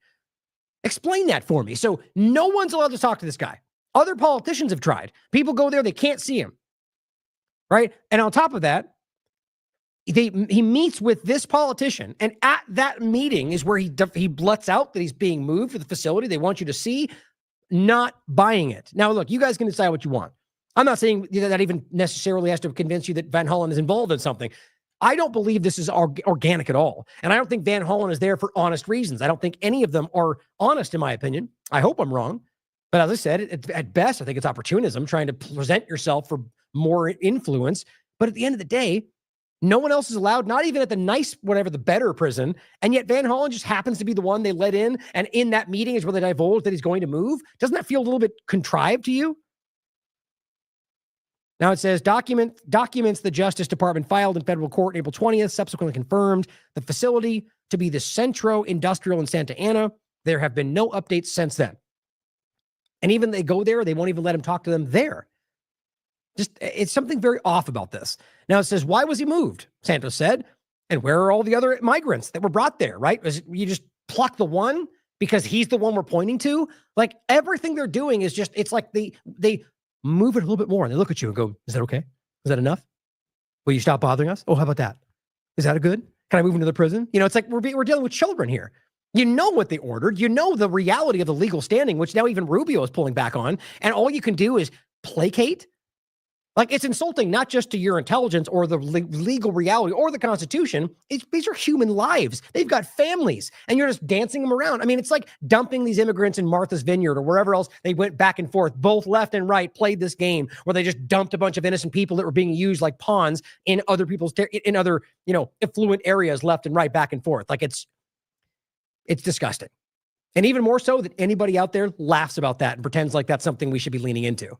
That they are cultivating the lowest common denominator of this country. Be better than that. Now it says, basically, where are all the other ones? Right? I mean, realize there were others that were sent there that were, but let's be clear, the evidence we'll go through again is it does not prove even remotely. In fact, it seems to suggest the opposite, that he's part of what they're claiming. But there are people that were sent there that had zero criminal record, were here legally, and are now in El Salvador. Where are they? Why don't they get to be sent to the nicer prison when they don't have any criminal record? You've never even accused them of being a gang member other than scooping them up with everybody else. It shows you this is about politics. They're not honest. And it says, are they in CECOT or are they being put in different prisons? Guess we'll never know. It says, Santos said there is no evident legal basis for Salvadorian President Bukele's agreement with Trump to receive and imprison deportees. That's important to think about. Whether you like it or not, whatever you're feeling on it, there is zero legal precedent for either an American or an illegal alien to be sent to a foreign prison. It just there's no legal reality for that. And yet people don't care. It says, from a legal point of view, there is no reason for Garcia to be here. And because Bukele has consolidated power over all branches of the government, democracy, she said there's no viable avenue to challenge the policy. Now, remember, this is him suspending constitutional rights, and that's the way they are right now. He called himself a cool dictator. I mean, it's disgusting that we're pretending like this is not exactly what it looks like. There is no rule of law here in El Salvador. He says there's no respect for the principle of legality.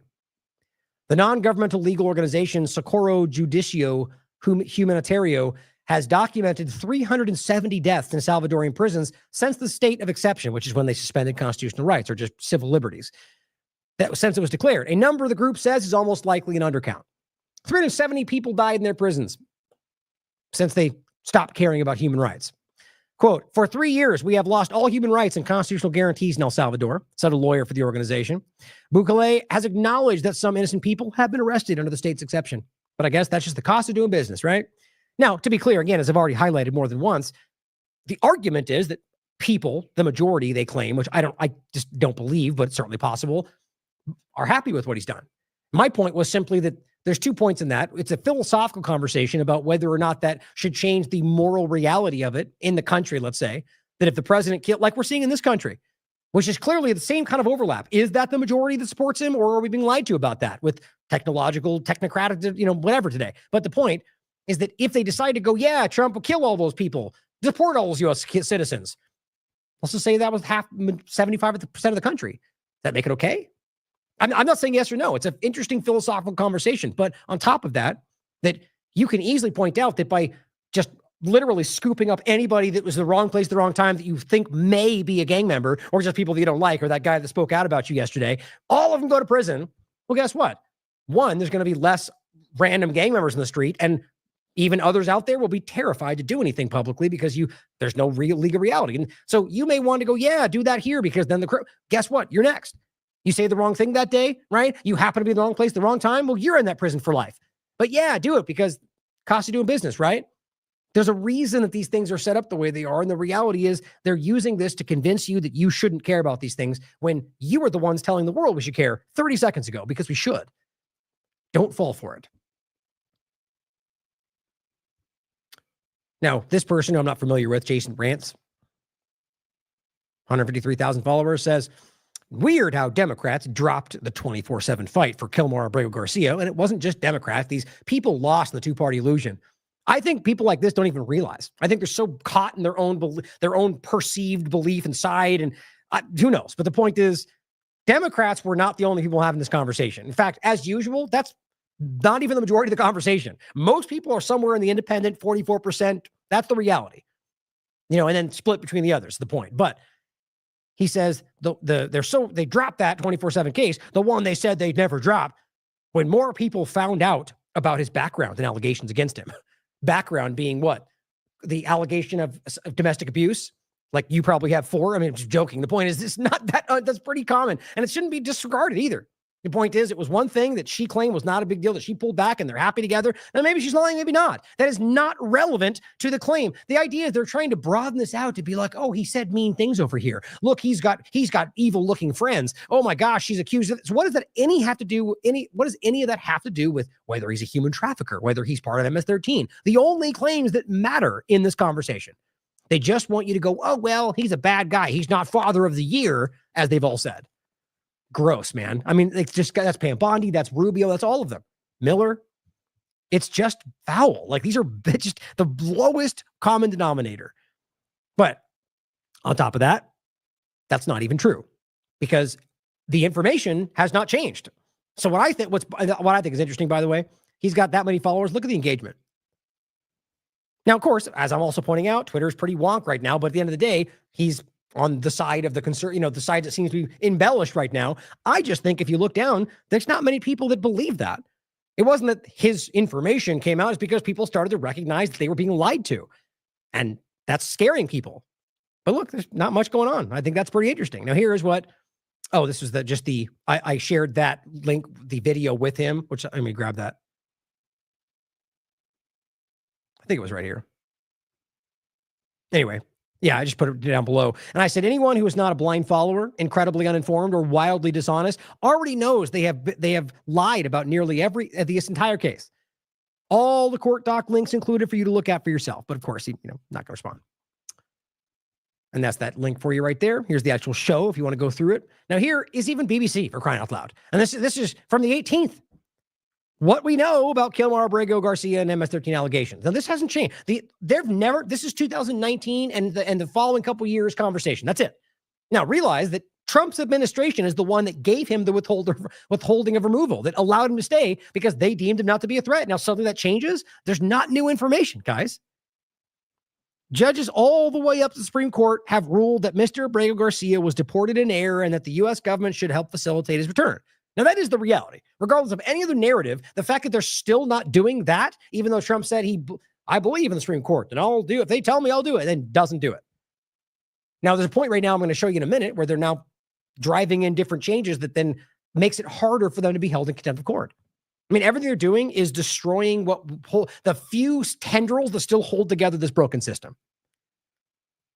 It says, but the White House has accused Abrego Garcia, of being a member of the transnational Salvadoran gang MS-13, a designated foreign terrorist organization, only because they just did it before they started this, saying he will never live in the U.S. again. Right. So if after aggressively dying on that hill, if they let him back now, they'd look pretty stupid. I think that matters more to people like Trump than anything else. The perceived win. Garcia denies he's a member of the gang and has not been convicted of any crime. We'll go through the evidence yet again. The bottom line is that no due process. Now, not the original discussions where they just float over the claim from a disgraced cop and his claim to an anonymous source, but today, where they scooped him up and said, we're going to deport you because we claim you're part of this gang. There is where the process begins, where they go, here's the evidence, bring him to court and show that he's a gang member. That never happened. There was no due process. And there's an important point to make about that today. Not convicted of a crime. And was and realized on top of the fact that he was given withholding of removal, he married a U.S. citizen. That makes you an American citizen as far as I still understand it. He says, Mr. Abrego Garcia has acknowledged entering the U.S. illegally in 2012. Nobody's denied that, at least nobody honest, according to court documents. All right, so he entered illegally in 2012. In March 2019, he was detained along with 3 other people in a Home Depot parking lot. Officers at the Prince George's County Police Department said the men were, quote, loitering. Now, that's even disputed, by the way. One document argues that they were involved in some, like, there was dispute about the claim of how that went down, which shows you these people were lying. I mean, I think it was The Intercept. I think it was The Intercept did a great report showing you well back in Trump's last administration. It's not just Trump, just that's when they wrote it, that the ICE was just egregiously lying. I mean, one of the things we'll go over briefly just to point to is stuff like this. You're here because of your tattoos, which very clearly break down how many, if not most, just happen to be there with the wrong tattoo. In some cases, a tattoo that has nothing to do with anything, but they claim it does. That rainbow flag ribbon. 2 people have been picked up for that. One of them was the gay barber. Nothing else. That's it. And they're provably not part of the gang. You can literally prove it today. Some were U.S. citizens in regard to this overlap that were picked up. Some were here legally. All of them we can talk about had no criminal record. But it says officers at the department claimed he was loitering and subsequently identified Abrego Garcia and 2 of the others as members of MS-13. That they claimed. In a document titled Gang Field Interview Sheet, the local police detailed their observations.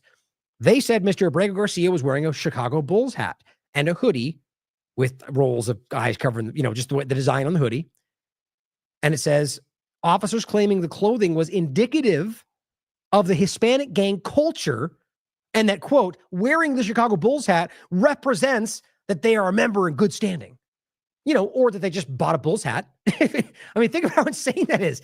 Like, of course, it could mean whatever you want it to mean, but this is the point. That may be enough for them to argue based on circumstance that he should be. Let's be clear. He was illegally here anyway. So this conversation at the time was about whether there was enough preponderance of evidence to remove him because he was already here illegally, which is pretty easy, right? But that's where it came into the argument of where he was running from persecution in El Salvador. The point is, the claim that he wore Chicago's Bulls hat and the fact that he was there next to people they also claim were MS-13 was it.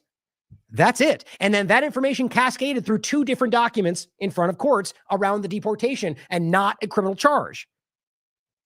It says, Mr. Abrego Garcia, they said, was wearing a Chicago Bulls hat. Then goes on to say, officers claimed the clothing was indicative. I read that already. It says, but wearing the logo of a hugely popular basketball team, he added, is, of course, not exclusive to the gang. That's the expert they cite, that they asked to give their insight on this. The expert of the gang stuff. He's just simply, the obvious is, it's something that may mean that, but it doesn't clearly mean that. It's a popular hat. It says, quote, any assertion that gang affiliation would need to be corroborated with testimony, criminal history, and other corroborating evidence.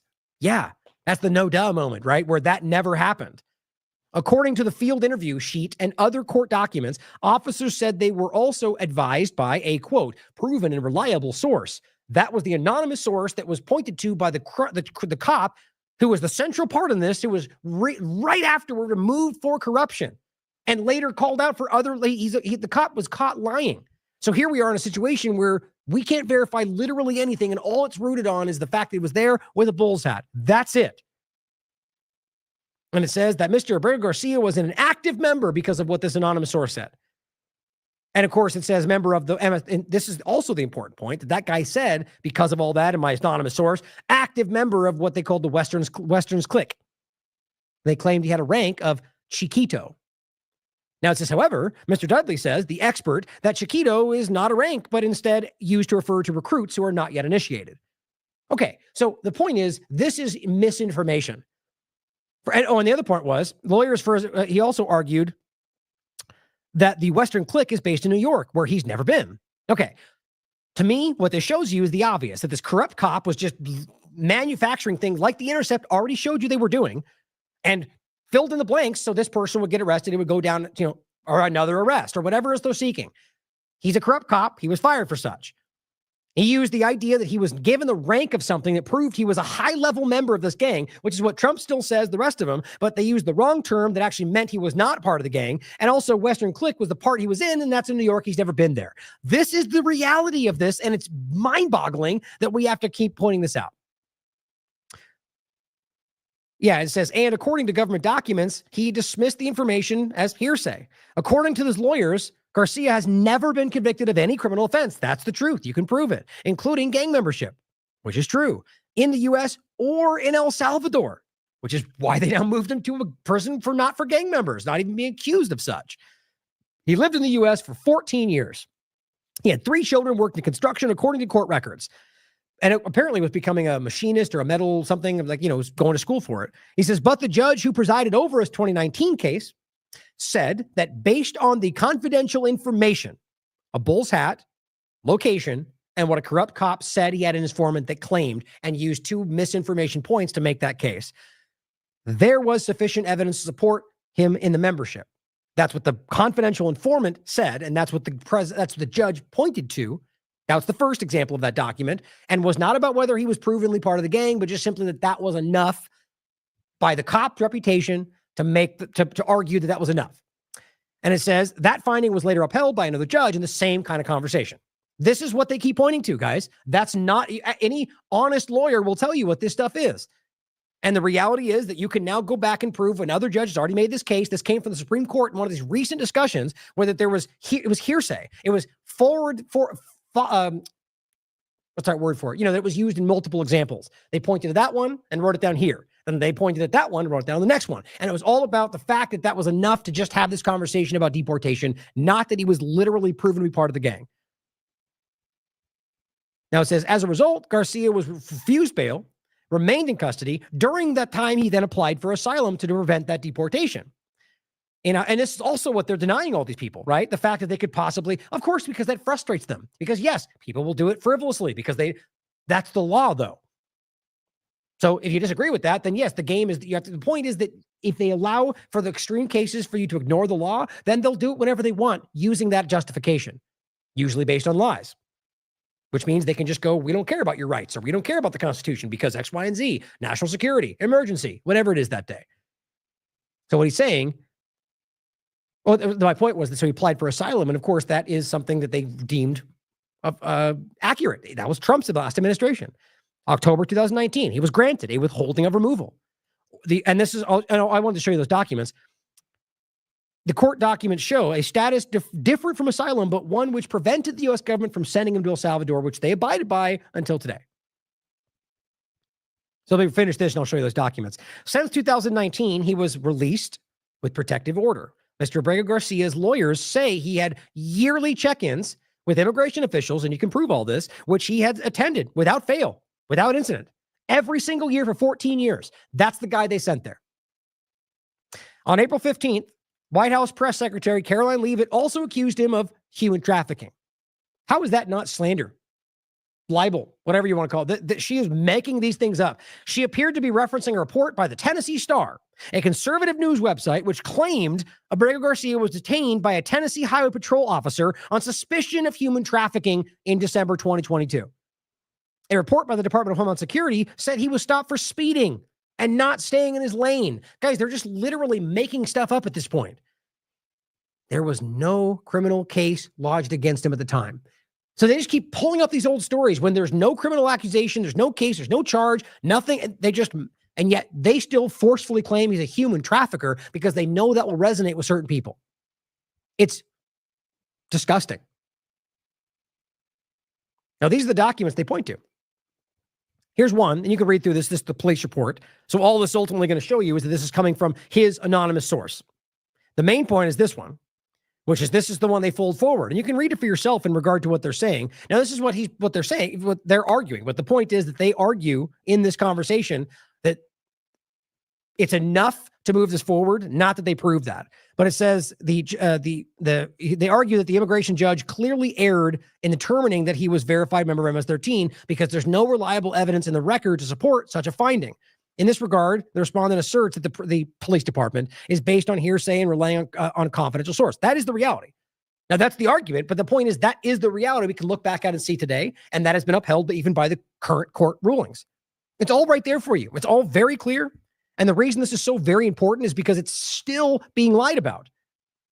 Now, on top of that, The Atlantic on the 25th said U.S. officials discussed how to bring Kilmar Abrego Garcia back to the United States and how to keep him safe from attacks in prison.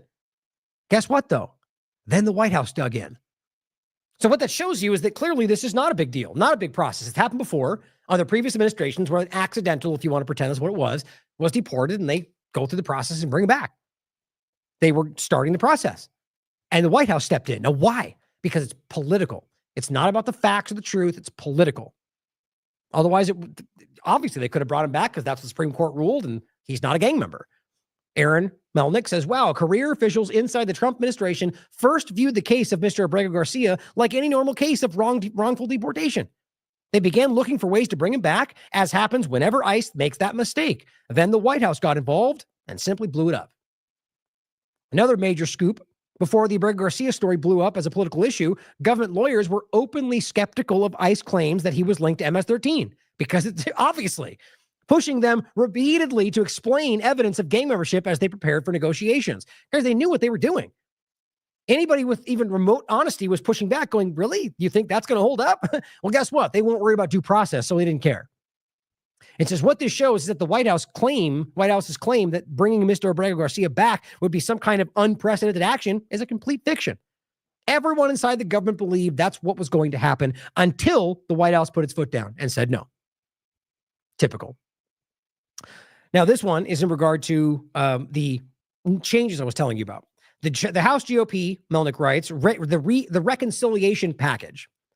When this whole thread is about that, there's a lot of points he includes in there, but he simply adds this one, citing the $45,000. Oh wait, this is the right one. Oh no, I'm sorry, this is the wrong one. I was thinking about a different one. This one is about the whether he can be held in contempt.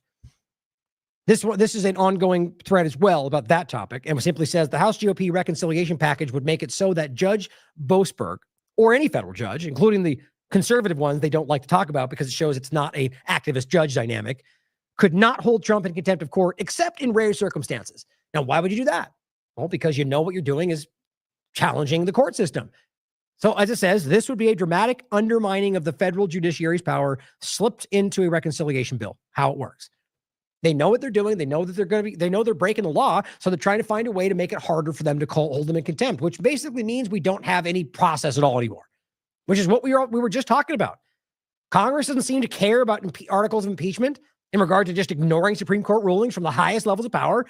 So that means that we don't have a government anymore. We have a dictatorial situation. Or rather, I should say, governments are all like that to me. My point is we don't have the process, the system that we pretend we do. We simply have rule by edict, by dictatorial, executive order. Now, this is about due process, which is also monumentally important to this conversation. Here is another either wildly uninformed or wildly dishonest politician. Congressman Brandon Gill says, if you're here illegally, the only process you're due is deportation. Nope. Another moron that doesn't understand the Constitution or dishonest enough to pretend he doesn't. This is absolutely chilling how this is even happening right now. Look, this is not even a debate, you understand? Again, you could look up Reno. Let me see if that even pops up just so I can give you something to point to. Oh, well, look at that. Reno versus Flores pops up. See if I can do this quickly. Forget which one it is. The point is, in Reno versus Flores, one of the many Supreme Court rulings, Scalia is the one that made this point, simply saying that in deportation hearings, due process. Oh, maybe that's the one I should look for. Oh, there's even more of those. Let me do this. I just can't find it. Here we go. I think this is the one. Yeah, here we go. So here's now, since I got it open, I'll search for this. Here we go. Remember where that is. I guess that's like halfway down the page. So it says simply, We now turn to the claim that the INS cannot deprive respondents of their asserted liberty interest at all, to the procedural due process claim that the service cannot do so on the basis of that the procedures it provides. It is well established that the Fifth Amendment entitles aliens, illegal or otherwise, to due process of law in deportation proceedings. Now, this is roundly seen over and over and over, guys. The reality of this has been ruled more than once. There's probably 4 other main Supreme Court rulings that cite the same thing. And yet these people just lie to you or are that stupid. And it's actually pretty chilling. I'm not sure which one worries me more, that they actually don't know these things or that they're willing to lie about them. And Melnick says this is simply false. Over the last 125 years, Congress has created multiple processes for people who the government believes are removable. In almost all cases, this involves the basic foundations of due process. Notice the charges and an opportunity to be heard. Now, the point is he's making that very specific. But you can broaden this out to just constitutional rights. That's what Scalia, that's what Judge Napolitano, and plenty of others. Clearly, that this does that any person, the Fifth Amendment, the 14th Amendment, it's about any person, due process, search and seizure, all of it. The reality is that we pretend that way because of the way the government has contorted these over the years to pretend that they give them to you, not that they're inherent, whether or not they exist. That's super important. And this just has other examples from, law websites saying the Constitution protects all people living in the United States. Now, I'll actually show you the one from Grok in a second. I'll include this too, though. Now, here is Vance doing the same little tap dance. He's lying to you, or he doesn't know he's wrong. Here's what Vance said. Abrego Garcia's wife has been very vocal about how she doesn't think he's getting due process, and she now also fears for her safety. Do you have a message to her specifically? Oh my God, I actually completely forgot about that. God, I wish. See, I didn't have a chance to go through a lot of the back stuff I had. Man, I really wish I had this talk about. But I'm going to tell you now. So the White House, through what they're so lost in their own social media influence campaign, which just shows you it's just so juvenile right now. The way that they are putting out memes, making fun of people suffering, it's gross. The point is, they put out information through online, making the case about why that exposed her address. Her home address went out on this document, and so they basically doxed her family, his family. And people potentially, the argument was that I think people either showed up or she felt unsafe. The point is that they put her address publicly out there, whether I don't think that's by accident. I just think about all these things they hold sacred. Elon acting all outraged because something that isn't doxing, but shows this where his plane is, or just act all out of sorts. And how dare you? And yet do something like that. And the very same people that stood up in arms don't care because he's the wrong person. You're all hypocrites if you think that. It's disgusting. The point is, I don't believe most people are that lost in this conversation. Anyway.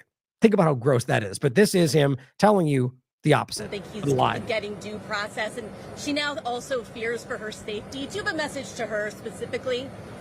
Well, I don't have a message to his wife. I mean, look, I just disagree with the idea that he hasn't been offered due process. He had a couple of immigration hearings. He had a valid deportation order. I think this idea that... Okay, right there. Do you actually think he doesn't know what he's talking about, or do you think he just is choosing to try to play this game? Because you realize...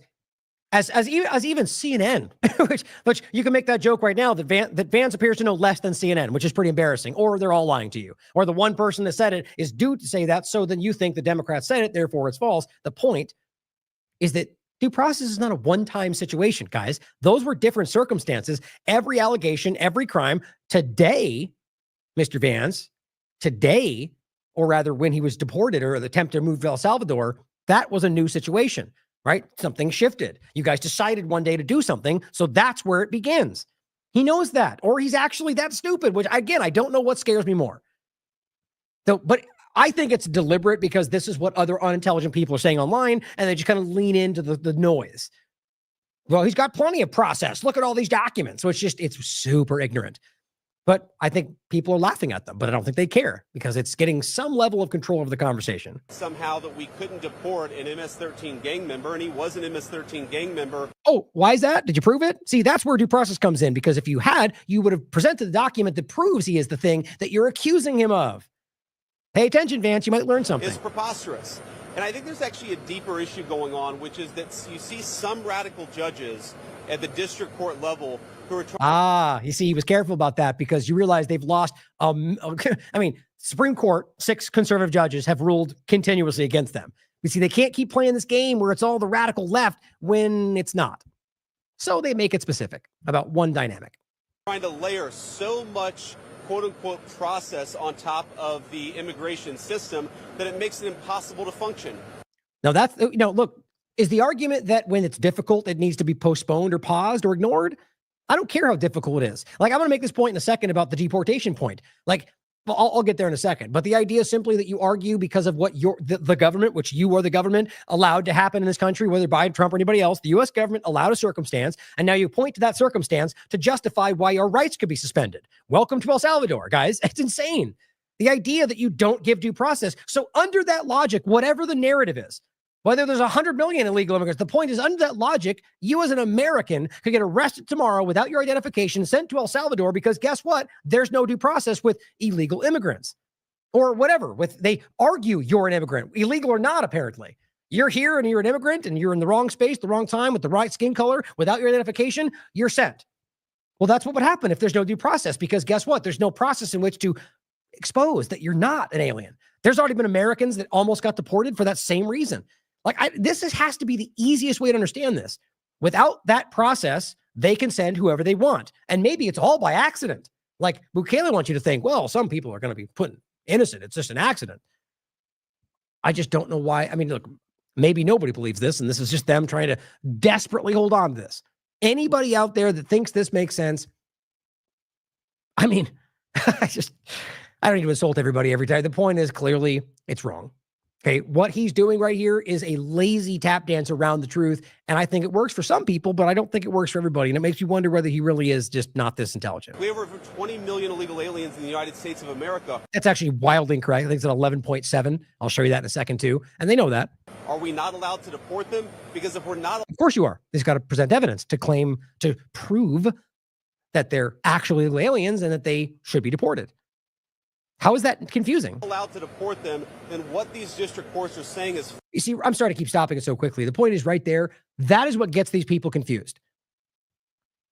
They're telling us we can't deport anybody. No one's saying that. No one's stopping deportations. There's a huge part of the conversation that truly think that there's Democrats are stopping them from deporting people. No, they're not. They're only demanding that you prove your claims, and you're screaming that you don't have to follow the Constitution. You may not realize you're doing that, but that's what you're doing. Fundamentally, they reject the will of the American people as yeah, okay. As it was expressed in November of 2024. So he got voted in under a situation where I'm pretty clearly we can prove that it's not really the translative view. The outcome is not what you're putting there, right? Your vote does not translate to the outcome. I think that's pretty obvious. Regardless, because he gets elected, that means whatever he does today is what everybody wanted. Why does anybody give credence to these ridiculous ideas?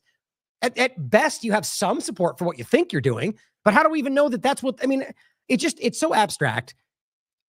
I say it a lot, but I think these moments prove to you that this is not about American interests, guys. Like there is a way they could do this that would easily sway even people on my side. And they're just doing it clumsy and flashy and in your face and calling you stupid and working with a foreign government, and that just, you have to ask, how does that make sense? Why would they be shouting at their own constituents? Why would they be doing 1,000 things that show you that this is clearly not America first?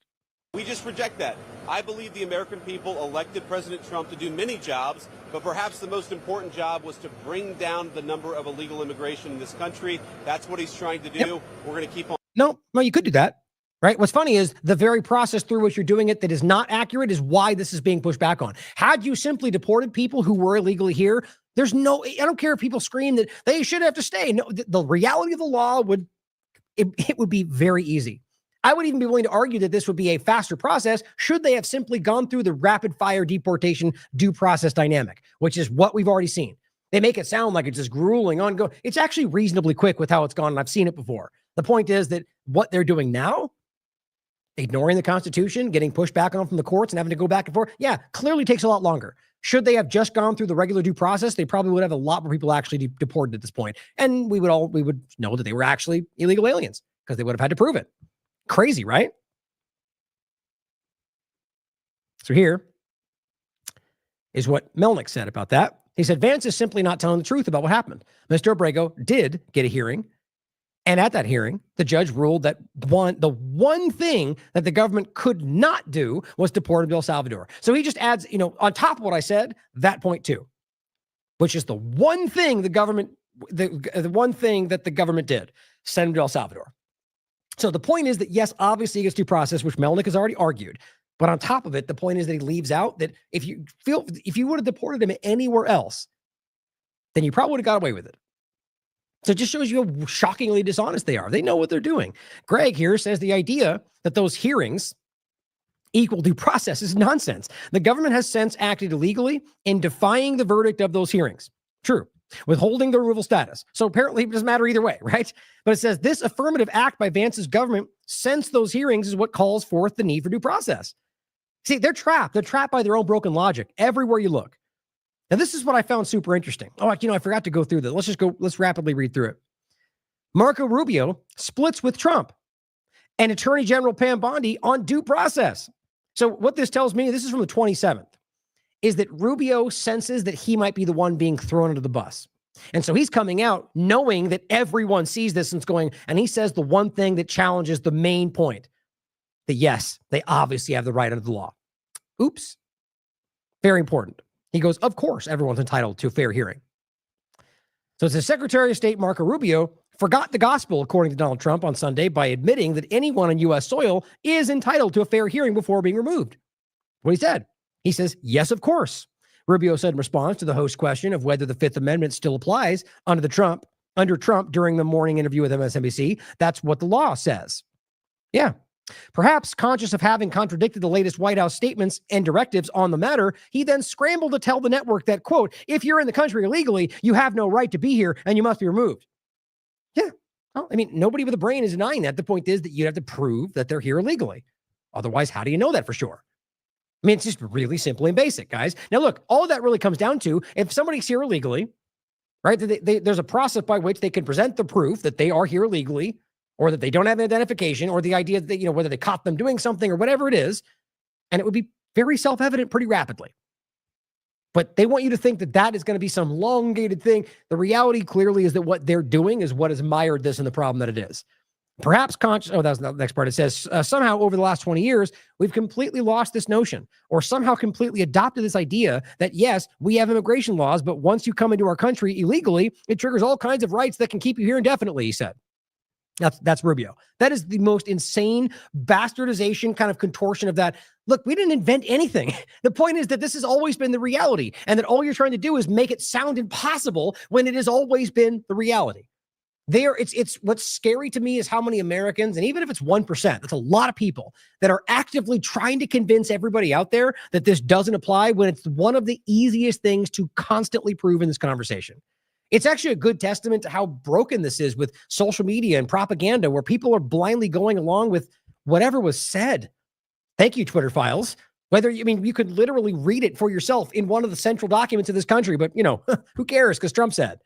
Now it says on April 21st, the Republican president posted to Truth Social. I think that's the gist of it. What he was going to say is that we cannot give everyone a trial because this would take too long. And that's what started it. Now let's talk about that in a second.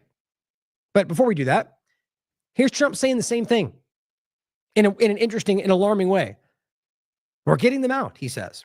And a judge can't say, no, you have to have a trial. He literally said that. Yeah, Donald Trump, they literally can. That is one of the few things they can actually do. Or that you need to argue that you have to be told they have a trial. This is scary, guys. Somebody is destroying this country. It very well may just be your government, or it could be somebody else. The mentally ill, the mentally insane, they emptied out insane asylums. Okay, he's referencing this claim, which I've never been able to prove, which certainly could be. Wouldn't surprise me, seeing as how they've utterly just devastated, destroyed, bombed, attacked, starved Venezuela for terrible, disgusting, terroristic reasons for a very long time. The point is, regardless, the claim that they just dumped out these three, it wouldn't surprise me, but I can't prove it. The point is that the reason that's used is because, like with everything else, they need the most extreme cases. We may send Americans to a foreign prison, but, the rapists and grandma boppers or whatever he said.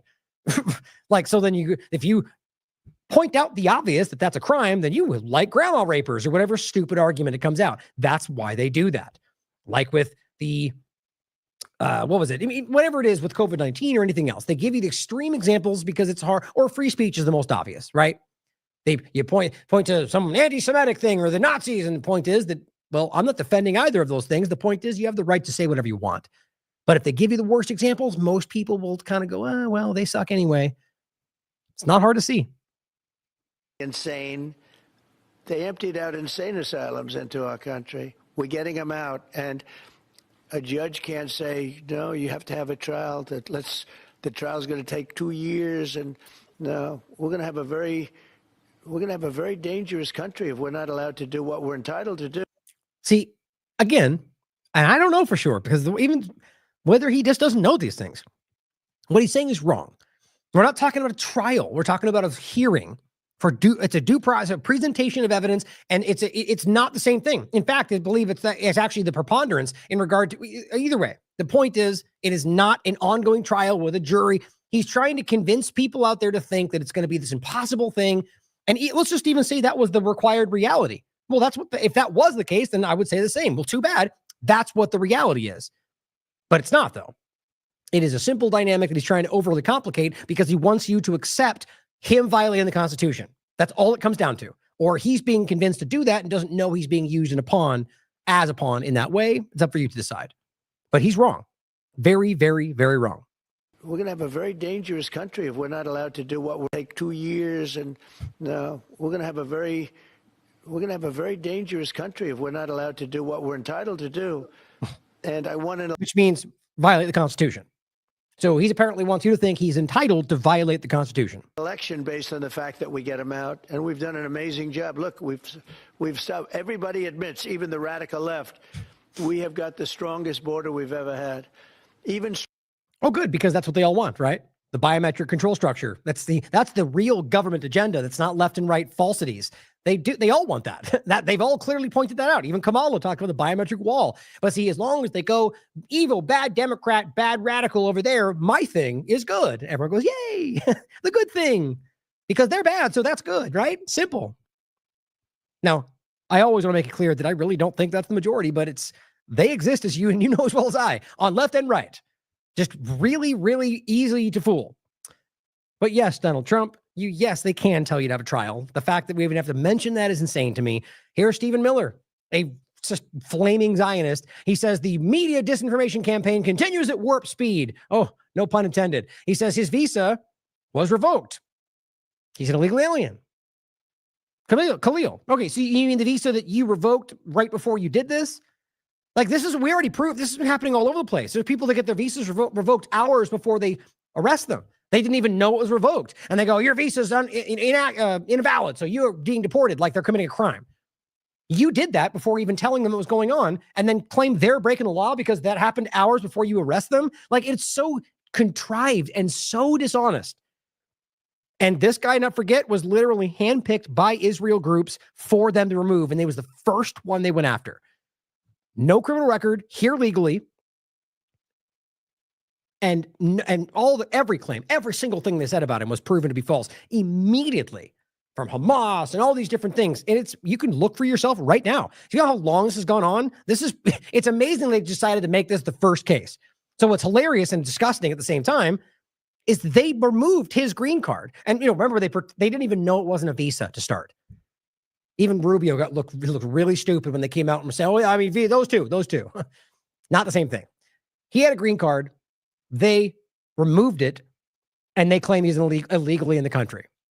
This is according to government lawyers from the U.S. Trump administration, and a new court filing. ICE did not have a warrant for Khalil when they took him into custody because they don't care. They're doing that everywhere right now. I'll give you at least 3 examples. Faceless, no identification, no warrant. Grabbing people from rooms, putting them in unmarked vehicles, and they're gone. Right, that's what we're living in right now. How do we even know that's an illegal alien? How do we know it's not some dissident that Bukele wants to find? I mean, guys, we don't know, and that's the whole point. And the process they're trying to convince you doesn't need to be done is the only way we'd find out. I simply said, so he said, the media disinformation campaign continues. No, that's the truth. It's very clear. You can read it for yourself. He goes, but here's the thing. He's not denying that they had no warrant. They don't care about that. He's simply saying his visa was revoked. Are you implying that if he had no visa, there wouldn't need to be a warrant? Or that there wouldn't need to be any kind of process? Like, these people are gross. They're showing you that they are destroying this country. Stephen Miller is the one that stood right in front of everybody and screamed that they won a 9-0 case when it's the exact opposite. Jimmy Dore called it out. I mean, guys, it's very easy to see. So where do you think, what's driving this man? Clearly, it's not Trump's agenda. Clearly, it's not anything but something else. My point, I'm not even saying, you could think it's not Israel. I think it's clearly the Zionist agenda. My point, though, is that it's not in the interest of the U.S. What he's doing is actually destroying this from within, and there are a lot of them doing this. An illegal alien is how dishonest that is. Criminal arrest warrants are for criminal prosecutions, not deportations. He had a green card. He's just lying to you. And I said, provably incorrect. But clearly you know that and are just aiming this at the blindly assumptive lowest common denominator. Now, the PhD student, Tufts PhD student, Ozturk, I believe, is being held by the U.S. government for a month. It's on the 25th. For the sole crime of co-authoring an op-ed critical of Israel. Another legally here in this country person with no criminal record, PhD student who has been in prison for a month. For what? Indefinite detention, apparently, because she wrote an op-ed. I mean, are they really trying to manufacture some kind of evidence of Hamas support? It's not there. Either way, is the law now they can keep you indefinitely detained until they eventually concoct some allegation about you? That's what it's like to live in a corrupt government. Ozturk is in the U.S. legally, according to Glenn Greenwald, is the truth, was stripped of her visa for that prohibited op-ed and is locked in a for-profit detention prison in Louisiana. For profit. So they're making money by sending people here. I'm sure that has nothing to do with it. And since there are unsurprisingly many people suggesting that perhaps an op-ed about Israel can be criminalized or otherwise punished in the United States, here's the Tufts op-ed she co-authored with 3 other students who, by the way, they're not in prison. Explain that for me. The point is, you can read it. I went over it. I've read most of it on the show. It's basically saying Israel's committing a genocide. Here's how we should boycott what they're doing, which is their right. And yet your government tells you in a country we pretend is fighting for free speech that you're not allowed to do that, but only when it comes to Israel. Do I even need to explain these things anymore? Like, I can't even understand how anybody cannot see that. Aaron Melnick points out, it's incredible. It signals open defiance of the Supreme Court. Now, this one is more of a smaller example, but what this is showing you is that the Supreme Court, which they've violated every part of what they've ruled so far, that they ruled in another ruling that they had basically had to give them due process, habeas relief, I think what they called it. And the point was, they actually seek habeas relief, that they had to give enough time, reasonable time, which is one of those things I hate about the way our system works. They use these things like reasonable doubt. Everybody can play into that. So reasonable time to them, they're going to argue in court that they thought under 12 hours was enough. We know it's not. So the point is now they're pretending they're giving them process, or not even a process. They're giving them time to potentially seek a lawyer and claiming it's under 12 hours. So the bottom line is they can go after you late at night, or basically, start it in the middle of the day. And by the time it's 6 a.m., they're arresting you and you have no time to do anything. They know what they're doing. It signals open defiance of the Supreme Court, which ruled that the government must give them reasonable time to seek relief, to be actually able to, not theoretically. The U.S. is now giving them only 12 hours to decide whether they want to contest under the wartime authority. Now, this is just what we're seeing, which really is just kind of disgusting to me. Trump administration utilizes a brilliant workaround, the Gateway pundit, sorry, I can't say that without laughing, to outwit Biden judge who tried to bar them from deporting certain illegal aliens. You mean aside from all the Republican ones doing the same thing? They're just so desperate to make it about one thing. Just like with COVID and the Democrats, desperate to make it one-sided or vice versa. But the point is this game they're playing, like, so you're laughing about a workaround to break the law? Because realize the ones that are blinded by their partisan obsession are convinced it's a Democrat judge who just doesn't, hates Trump or whatever. It's not the reality. There's countless judges on every side of this. The Supreme Court has 6 of them, and they keep ruling that they're breaking the law because they are.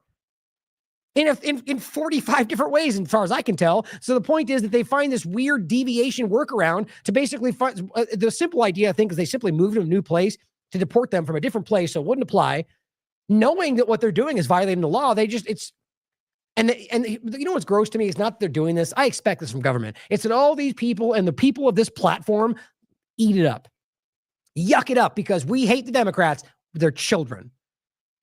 Literally cheering on the destruction of what we hold sacred in this country because, well, Democrats are bad, even though they're all doing it.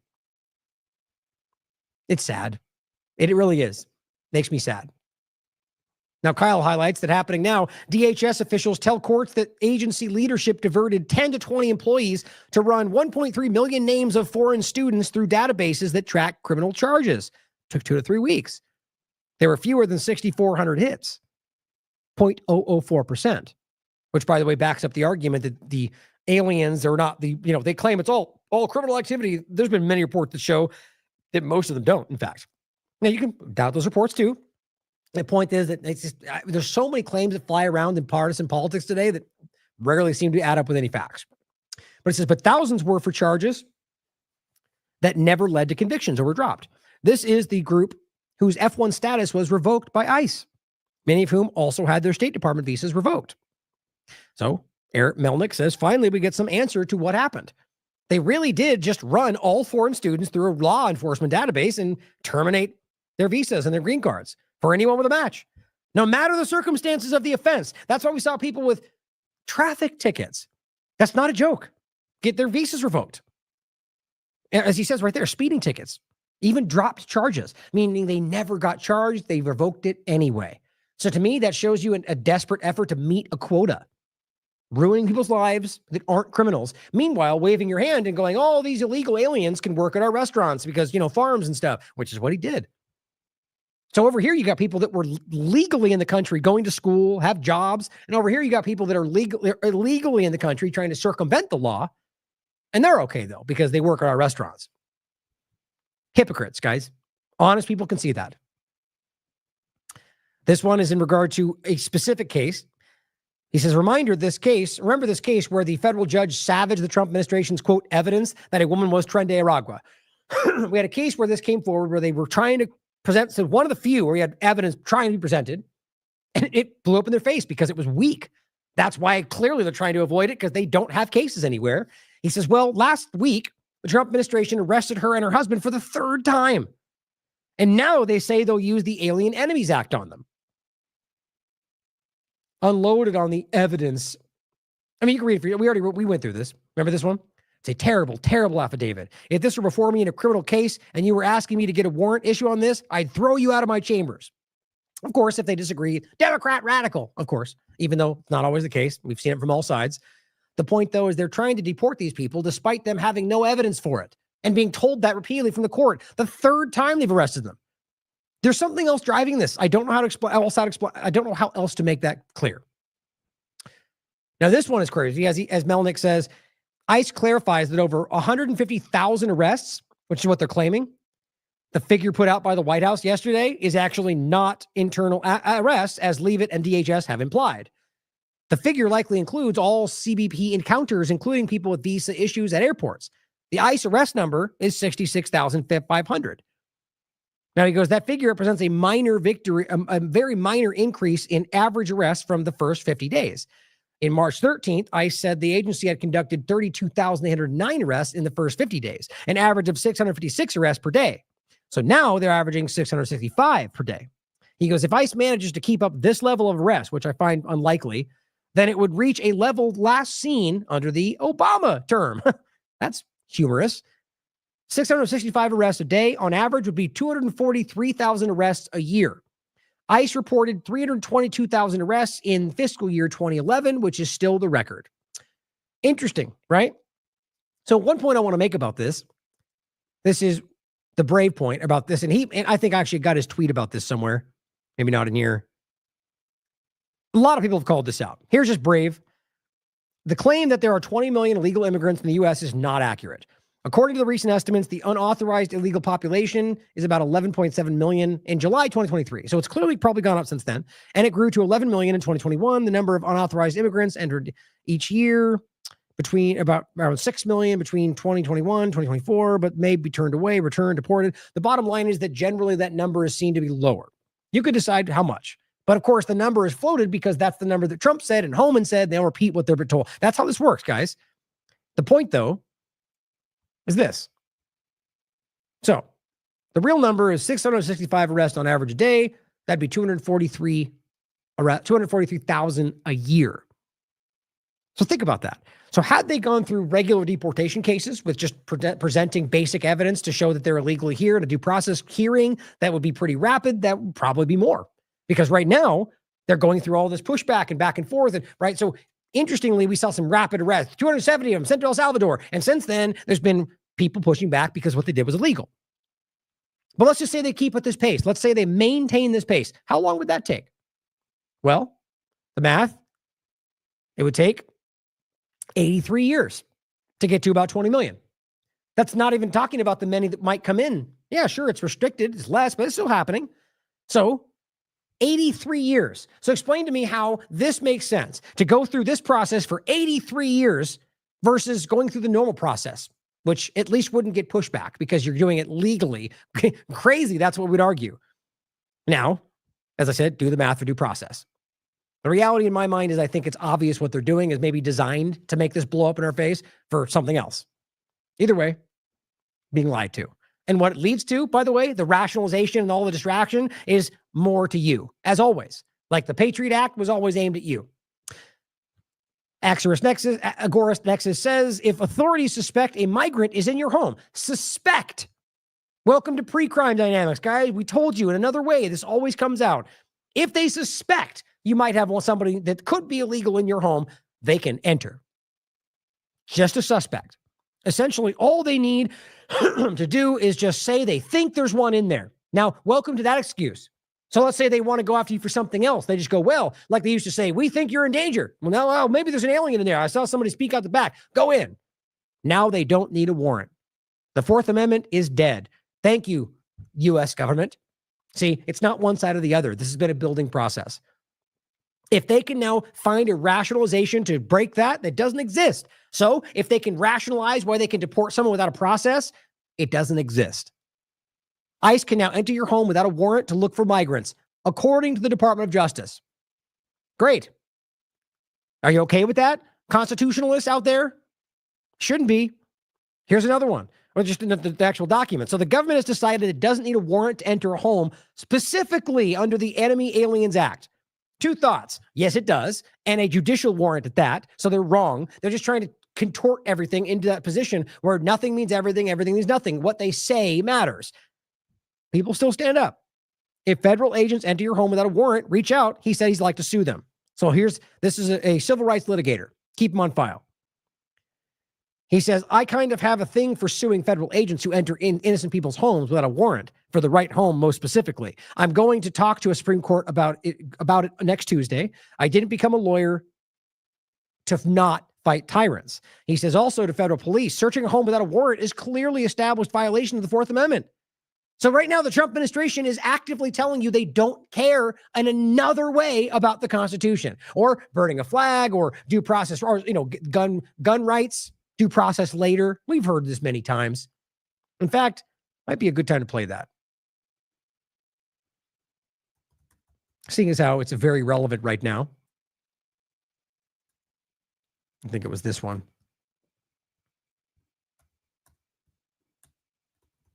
You'd think I would have these easily pulled up by now.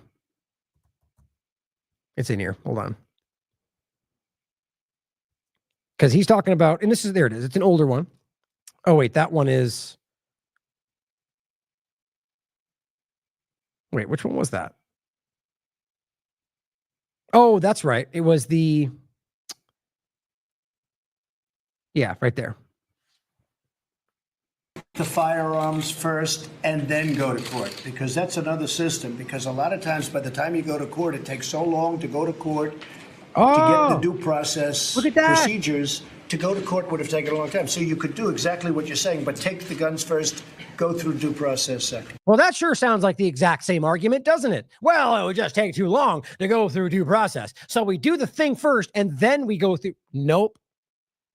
How did we not see it then? I mean, we did. I did. How did you not see it then? Maybe you did too. Where is everybody, guys? I mean, how insane is that? Or, I mean, let's just the other one too.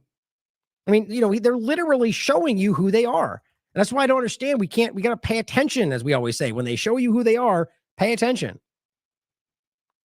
Yeah, well, the other one is about burning the flag.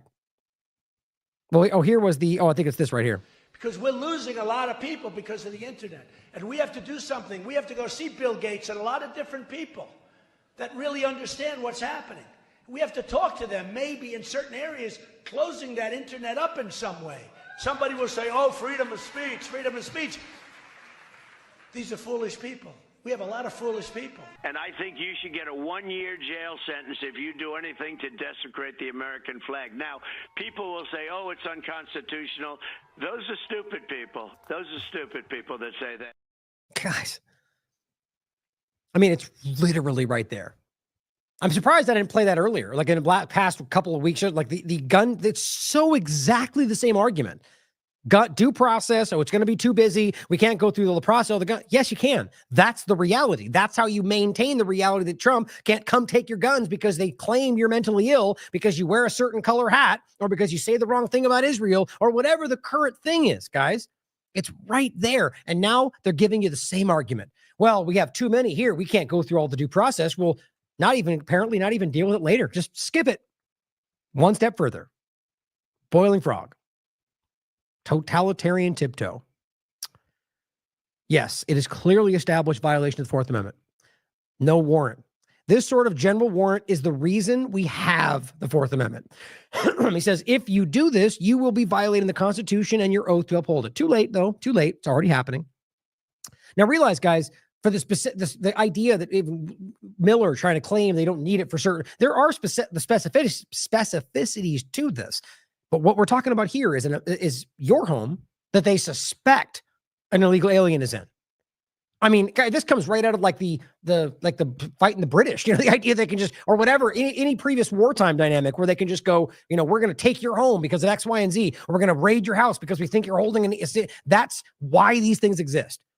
And so this isn't some, we think is an alien's house. They're going after your house because they think he might be there. How do you not see how easily that becomes a problem?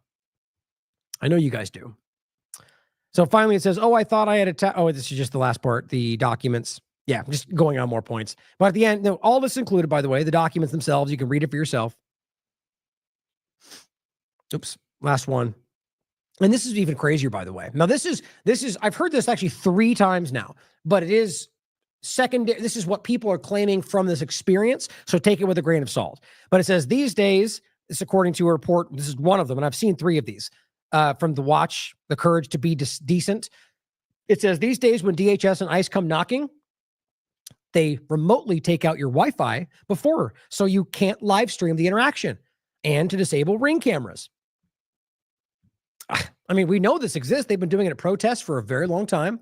So now, why do you think that is, guys? Because they know what they're doing is wrong.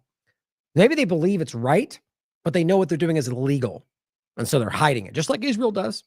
Not to force the overlap. That's what jumps to my mind right now. The idea that you can clearly see them trying to, concede, like there's a reason that flying into Israel is wildly easier than flying out of Israel. Think about it. I've talked about this more than once. It's much harder to fly out. That's provable. It's far more restricted. Why? Because everything about what they do is controlling the vision and the view. Far too late now, by the way. I mean, like 10 years ago, everyone sees it now, but there was important to hide what they're doing and what people see and how grotesque a lot of the opinions are. It's very clear. So in this case, they don't want you to see what they're doing. So they can highlight the no warrants, no identification. These things matter in any context, guys. Now, we have a few more points. I'm trying to decide if I want to push some of this off to tomorrow and get to the Israel part. But bottom line, I think, we'll go. This is the U.S. overlap. I mean, this is actually wild to me that we've had many examples already of people who are here legally, as we've said, no criminal record, but we've had U.S. citizens like barely saved from being sent to El Salvador. And I mean, I would even argue it wasn't deliberate. Like it was just because they're being so belligerent and frivolous with it, they're just kind of scooping up whoever's around. and maybe not intending to send the U.S. citizen. I mean, maybe not. I don't know. But this close. And this is an example of a U.S. citizen who was wrongly jailed for 10 days. Now, same point, though. Had this not been restricted by the court, because that's why they stopped, he might have already been sent, you understand. Jose Hermosillo, a U.S. citizen who was wrongly jailed in an immigration detention for 10 days. The administration says he turned himself in at the border. We talked about this. They got caught lying about this. They told him he was a Mexican. And told them he was a Mexican who crossed the border illegally. He's not from Mexico. He lives in this country, right? This is the case we went over, I think, right here. Teen wrongly. Oh no, this was the other one. I included that one. I was searching for the other one. I included this one because this was the other one about it was the 18-year-old, I believe, who was on the steps next to another person they were going for. Witnesses literally heard the ICE member say, "No, not that one." And the leader said, "No, take him anyway." No, that's on the record. That kid got sent to El Salvador. No criminal record, no evidence, no tattoos, nothing. Brown, wrong place, wrong time. Verifiable.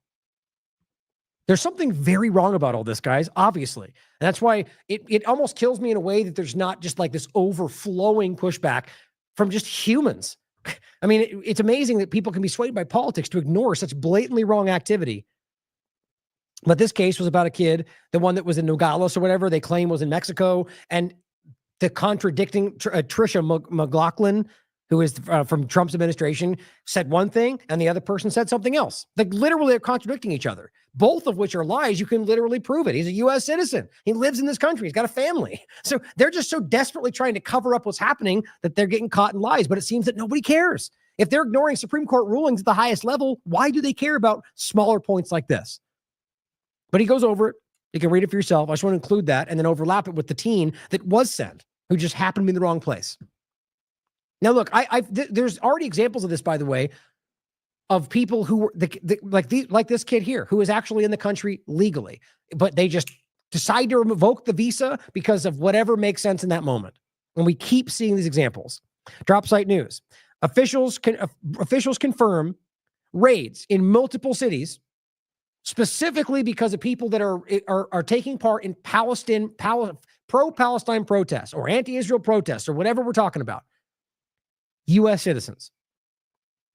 Law enforcement raided multiple homes across Michigan on Wednesday. Officials confirmed the operations but refused to disclose their purpose. The I think it's THRIR coalition, which I think was the Here, let me just look it up real quick so I read it properly. It's a coalition about Muslim immigration, I think, something like that. TAHRIR.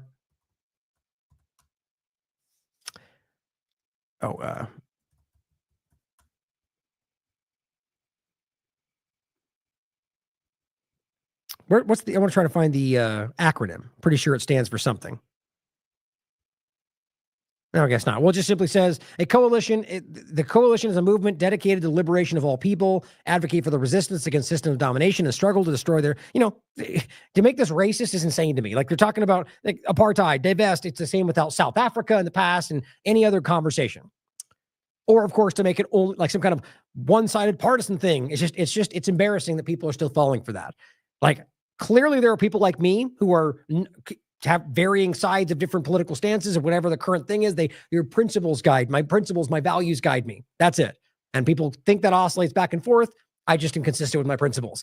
People like that, myself, are involved in this conversation, and I think are the majority in a lot of ways. To make it one side or the other because you just have a person with certain color hair it's subjective, and that's what a lot of this is today. My point in this, though, is this group is the group that's been targeted, and that's the point. This is because there are people fighting for.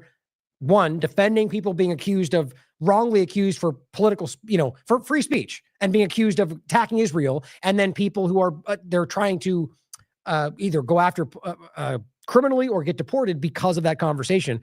Now it says a pro-Palestinian advocacy group said the raids targeted specifically University of Michigan pro-Palestinian organizations or organizers. They're going after the people that organize protests who, by the way, have a legal right to do so, who are legal right to say and think what they want. Because it's about Israel.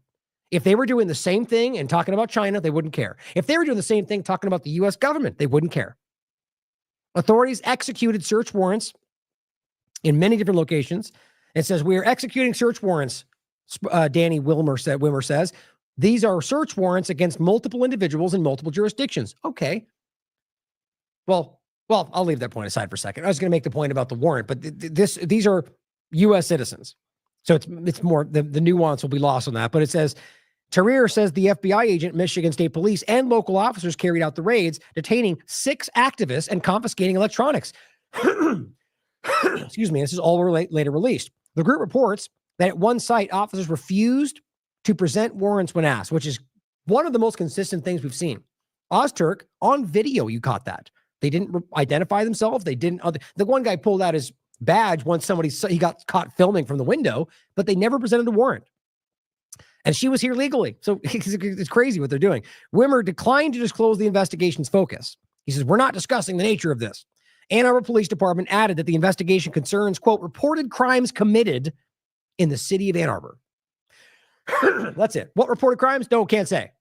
But weirdly focused on people who are protesting against Israel.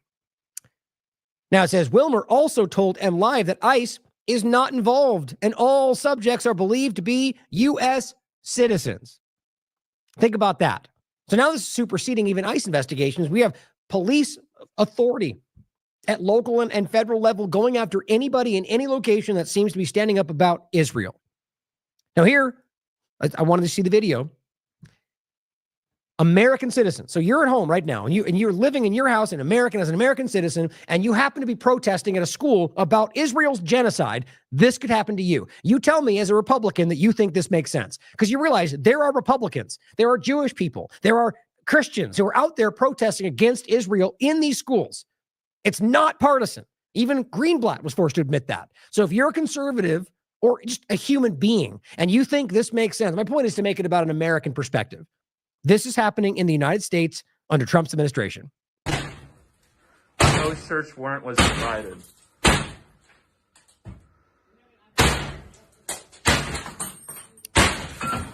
Show me your hands out. Look at how armed they are. They're armed to the teeth. These are student activists. They kick in the door. They break down the door. They arrest these people under what charge, guys? No warrant presented. I mean, is it even going to even dispute this today? What's crazy is usually with this one case, people go, that's not what happened. That must be the lie. It's been one after another at this point. I showed you videos like that last time. Different houses. American citizens get their doors kicked in by the Trump administration. Again, to be clear, by the U.S. government. It's no different than Biden's. It's just the escalation of the same agenda by the U.S. government kicking in American doors because people are protesting Israel. Wake up out there, guys. This is literally happening. How long until they do send people to foreign governments because they rationalize whatever their new anti-Semitism law says? It just couldn't get any more real than this. Melnick points out, despite knowing the people on the search warrant weren't there, and completely different people were now living in this home, the ICE arrest team still took the family's phones, laptops, and their life savings. Sure sounds like typical police work to me. What's that called? I used to talk about it a lot. Oh, I'm going to blank on it. That's frustrating. You know, when they can just, somebody in the chat remind me, I know you guys know what I'm talking about, where the police can just steal your money and claim it's God, what is that called? I've talked about that a lot in the past, and it's bothering me that I can't remember. It's a criminal act, guys. There's examples of police buying margarita machines with the money they steal for their local office. Somebody remind me in the chat, please. It's going to drive me crazy. I almost just had it. Anyway, what they're talking about here is going into somebody's home for a warrant for people that no longer live there. And then because there's somebody else there that might meet a similar demographic, they just go, well, take them too. Civil asset forfeiture, Katie, you're the best. Civil asset forfeiture is a crime. It literally means the police can see you with money and take the money under the argument that you may do something criminal with it. But yeah, go ahead and fight for it back, which if you look through the process, almost never happens. And you spend more money to get it in the first place. So if you spend 50 to get 20,000 back, what does it matter? This is the broken system we live in. So here, they break into these people's house with a warrant for somebody else, and then they recognize it's not them, and then take all of their stuff anyway, and refuse to even leave a business card so they could ask about how to get their stuff back. Guys, we are citizens. This Oklahoma City family of American citizens.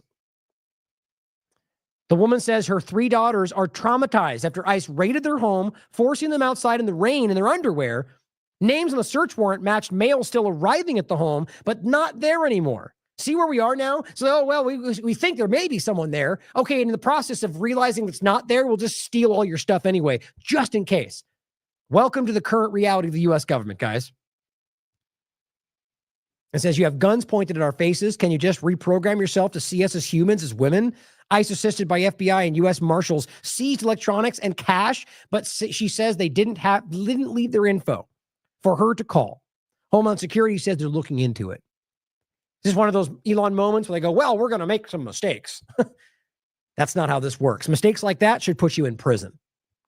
But you see, these aren't mistakes. It's either sloppy because they don't care, or it's meant to be this way for some other reason. Either way, if you are a conservative or Republican, if you're a human being, you need to start calling this out, because this is not just a slippery slope, guys. The slide's falling apart, okay? We are falling right now. That's what this is. It's rapid, and this is unclear. I mean, in every way, you can see that this is creating a circumstance that is anti-American. Interesting thing to think about right now with what's going on in the world. I'm gonna go more into this in probably tomorrow. Now, don't forget that this is being discussed coming to you. And this is being done right now to doctors and lawyers and immigration. I mean, people that are involved in this, which there's no way we can keep seeing this as an accident. Insane story from Radley Balco about agents showing up at a lawyer's home to intimidate him about representing immigrants. You see, this is not an accident. So we're dealing with some very, very dark people right now, guys, because you have to understand, they're lying to you. They know what they're doing is wrong. Just like with Israel, knowing that they don't care it's wrong, but they know you do, so they lie about it. Okay, what we're talking about, as I wrote, after lawyers, which I've proven all of this on the show, lawyers, doctors, academics, all Americans, after they received what they claim were accidental letters and emails that were demanding that they self-deport from the country. I wonder how many people who currently support all this will look back in 20 years from their cells in El Salvador and just blame the Democrats. The bottom line is they're not accidents. If you now see that they're going to their doors and intimidating them about representing immigrants. So they're choosing to send these to people, lawyers that defend immigrants, doctors who protest against Israel. They're sending them these things on purpose, whether just threats or scare tactics, or maybe it's more than that. They appear to have cut his Wi-Fi to turn off his ring cam. See, another example. The bottom line is you have government agents going to threaten American citizens who are not breaking the law because they're defending immigrants legally. It's insane to me. I don't know. It's like I don't know why this is not the most alarming thing in the world to Americans right now. It is insane. And realize, I mean, I might as well just play it again. This is what they've been threatening.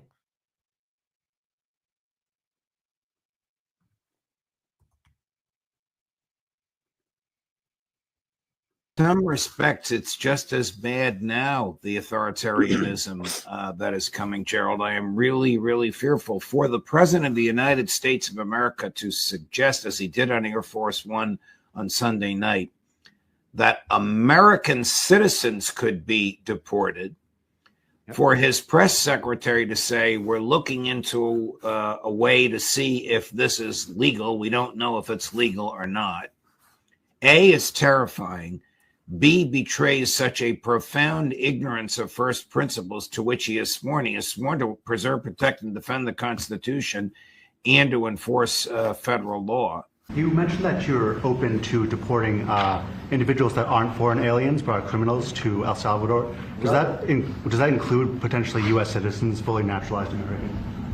If they're criminals and if they hit people with baseball bats over their head that happen to be 90 years old, and if they rape 87-year-old women in Coney Island, Brooklyn, yeah, that includes them. What, do you think there's a special category of person? No, just an American with due process rights, or literally anybody in this country with due process rights, right? Not a special category, just a category of people that you're ignoring, which is literally everybody. I mean, it's so obvious. They are going to send people to foreign prisons if they see the justification for it. It couldn't be more clear. Now, on that point, oh, and by the way, I don't know if you could hear me cough a second ago. I'm sorry. I thought I pulled myself back, and I don't think I did.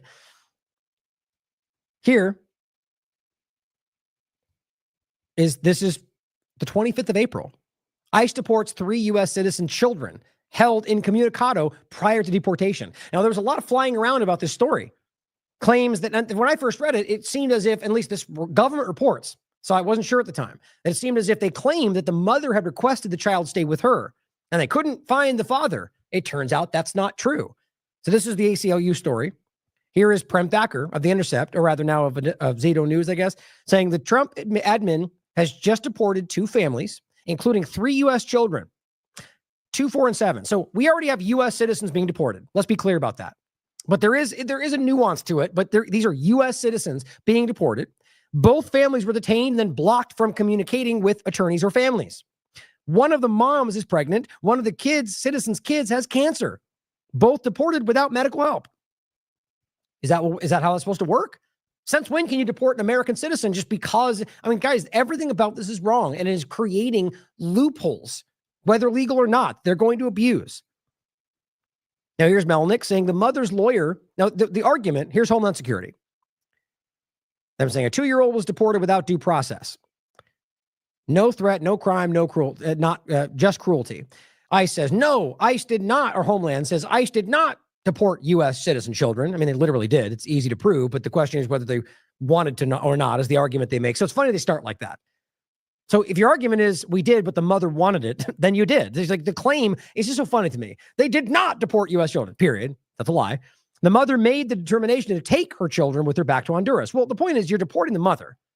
So if they went along, you're deporting the kid too. Like it's just so they're playing this weird game of fault, like semantics, acting like somehow this doesn't apply because it's a small change, and they're doing it really poorly. The bottom line, though, is it turns out that does not appear to be true.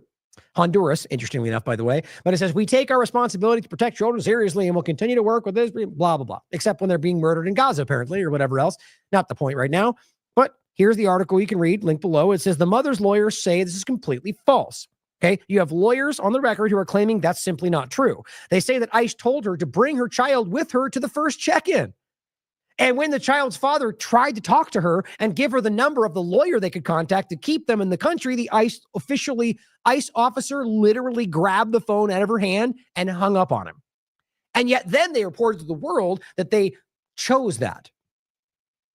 Just let that sink in. Let that really chill your body and understand what we're dealing with here. Something very dark that these people, apparently as a whole, are willing to just manufacture stories about keeping people. I mean, this is subhuman, guys. This is not, where's the compassion? Well, let's be clear. From square one, where's the law? Where's your constitutional rights? Where's the legality here? But then secondarily, where's your human compassion? Because compassion for a lot of people is just enough, apparently, in regard to, whether they shouldn't be here or not. Fair enough. But it's not just that. Yes, you should care, but also they have a legal right. That should matter to you more than anything.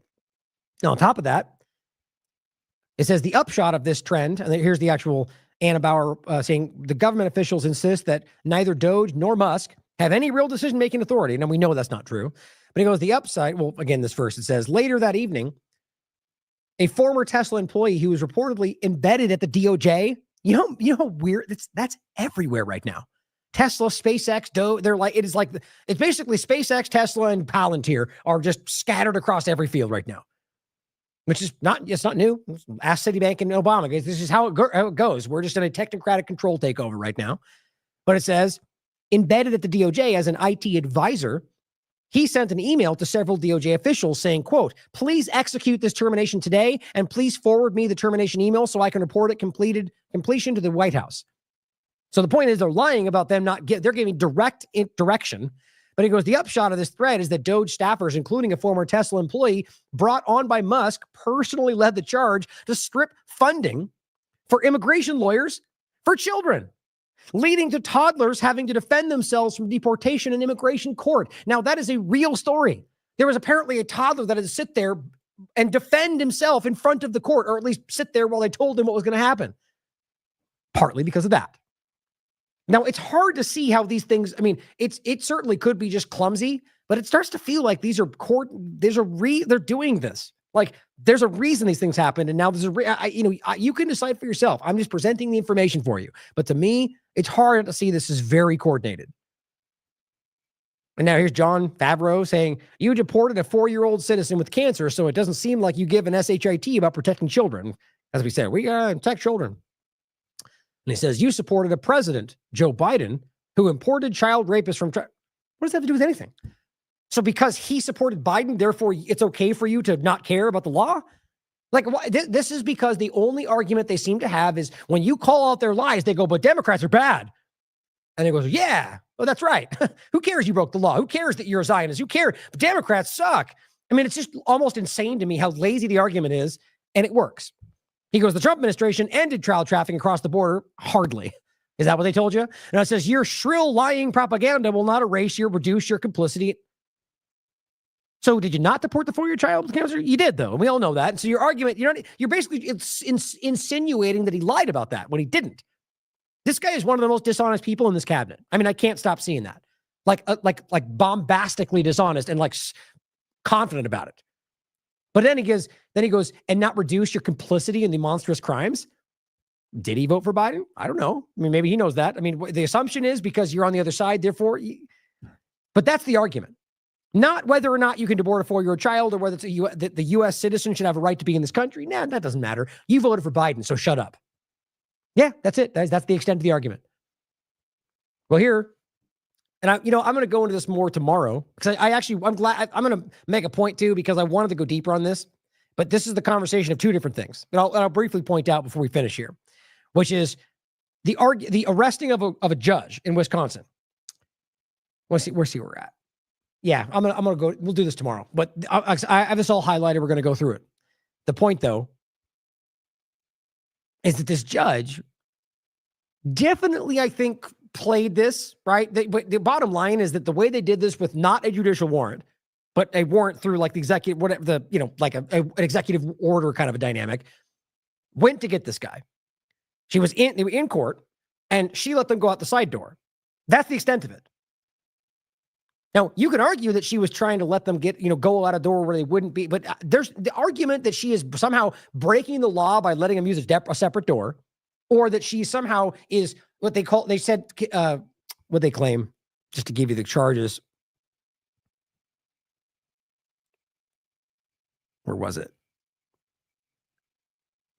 Basically holding, gosh darn it, what is the claim? See, now I'm taking too much time. I should just read it. Harboring an individual.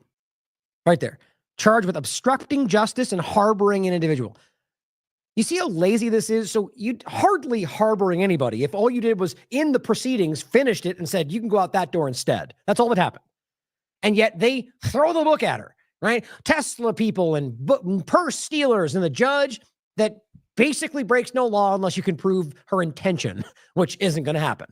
So they're trying to make the argument that she tried to, even if she really did on purpose and did that, which I probably think so, because she disagrees with what they're doing. And frankly, what they were doing was in its own right, a superseding of the law by not going through using a judicial warrant. Regardless, though, they're making this huge case about, they literally arrested this judge, claiming that she was harboring somebody that in no way, even any legal reality, there's no argument for harboring anybody, let alone that she facilitated something. You can't prove any of this. And that's what that's what every lawyer is saying. This was a show. This was meant to scare people, which is what they're trying to do with everything. Lawyers and doctors getting letters. That's what this is. Sure sounds like something not about Americans to me.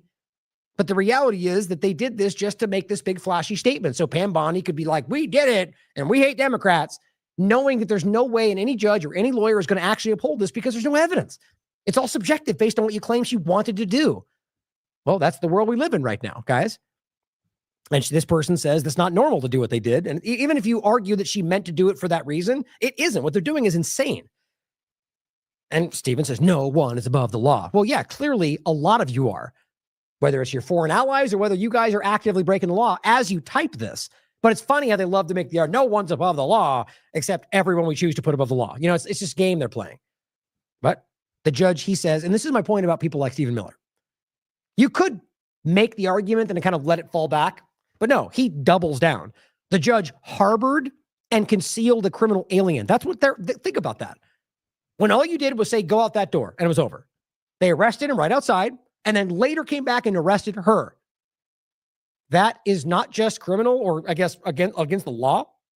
What they're doing is creating the world that we're seeing put together rapidly right now. El Salvador, where they can do whatever they want. Oh, yeah, you didn't like what we did? We'll go in jail, and you can sit there and think about it, right? Like in Twitter jail, right? You tell me when you've recognized what you've done, right? And then we'll let you back out into the world. Welcome to that world, guys. Just because you don't like Democrats does not rationalize what you guys think this is. And this is just more evidence about the tattoos. We'll go over some of this tomorrow. Now, just to finish in general about some Israel conversation that I wanted to make sure we finished up with. Let's play this clip again to recognize, all of this, in my opinion, is very clearly connected to the Israel conversation. They're telling you that. They don't even hide it. So as we played this clip before, the reality is this is Whitney speaking with Redacted and just highlighting this overlap of the infiltration of Israel for, massive blackouts, hydro dams, medical facilities, UN 8200. We've talked about this extensively. Especially with all these weird outages we've been seeing lately, it's worth considering something like this. So an Israeli intelligence guy forms this company and says, we're going to take care of American hospitals, dams, water infrastructure. Dams come later, but it was first health infrastructure. And they partnered with CISA, that's supposed to protect critical structure, including election infrastructure, but also things like water systems, the power grid, all sorts of things like that, as well as hospitals. And beyond that, it's not just hospitals anymore. As you mentioned, it's expand to dams, it's expand to water systems, and also nuclear reactors in the United States. So you have a foreign intelligence-founded nonprofit being offered access to all of these critical systems in the United States. How is this being allowed? Yep. Could have done without the ridiculous background music, which is what they added because it's all words, conspiracy theory. Typical. The reality, though, is that that's going on, guys, and it's not just what she highlighted. We've gone over 1,000 different things of this infiltration. And so consider that in the context of the what's going on in the world right now. Now, Robert's going to be looking into this more. I want to just include this so you can look into it if you want, but I did think this was an interesting timing overlap, right? As Cena writes, over the past 10 to 15 years, as Iran's shadow war with Israel has escalated, a key theory has shaped Tehran's strategy, the war trap. With today's Bandar Abbas explosion, and this was on the 26th. I think there was another explosion today. But with this explosion raising new questions, some quick analysis below on Iran's restraint, internal debates, and rising stakes. My point was this, that as Iranian negotiators had open talks with the United States and Oman, suddenly we have a massive explosion. Now realize this has happened more than once. Israel does not want even a semblance of some kind of a deal. They didn't like the JCPOA, despite the fact that the U.S. argued it got what they want. There's a reason they made Trump blow that up.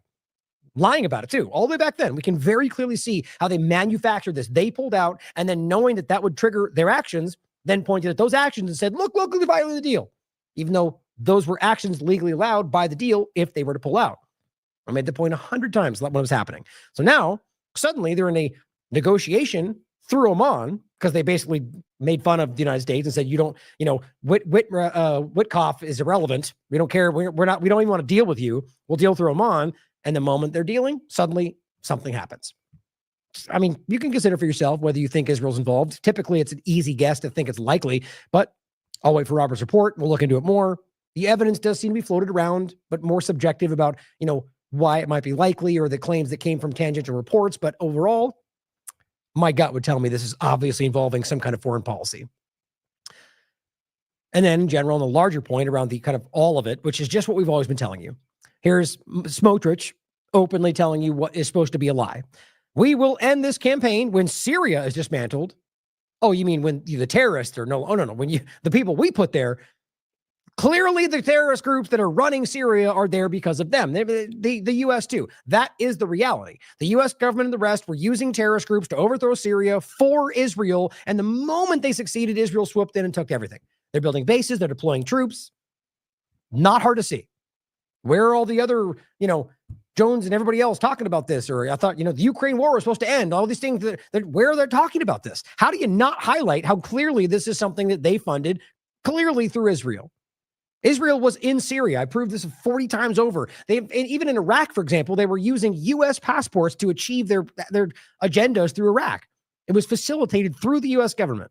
But it says Hezbollah is severely, again, he says, we will end the campaign when Syria is dismantled. Hezbollah is severely beaten. Iran is stripped of nuclear threat. Gaza is cleansed of Hamas, and hundreds of thousands of Gazans are on their way out of it. He publicly just said that. The point is, you're not even shocked by that. But the game is that that's not the reality, right? He's only fighting bad guy terrorists. No, they're in a massive colonial project seeking all the territory they've always been going after. And they'll literally tell you if you care to listen, but it's in Hebrew and he's speaking in somebody else. But I said, Israel now just openly saying exactly what the U.S. government media claim is an anti-Semitic conspiracy theory. Been happening for a long time, but it is more pronounced now than ever before. For anyone honest with themselves, it must show you how compromised they are. Right? I mean, if they're lying about such a blatant, if he's saying the public thing and yet your government and your media just lie about it, what does that show you? They're not stupid. They can see, in some cases, they're compromised. Something is infiltrating and compromising their coverage, and it's not just the U.S. On that note, here's what Craig Murray said. And I found this to be pretty profound. Of course, very little to reach. Craig Murray says, 3 years ago, I would have said that to claim that Israel controls the West's politicians through money was an anti-Semitic trope. In fact, I banned people from my website for it.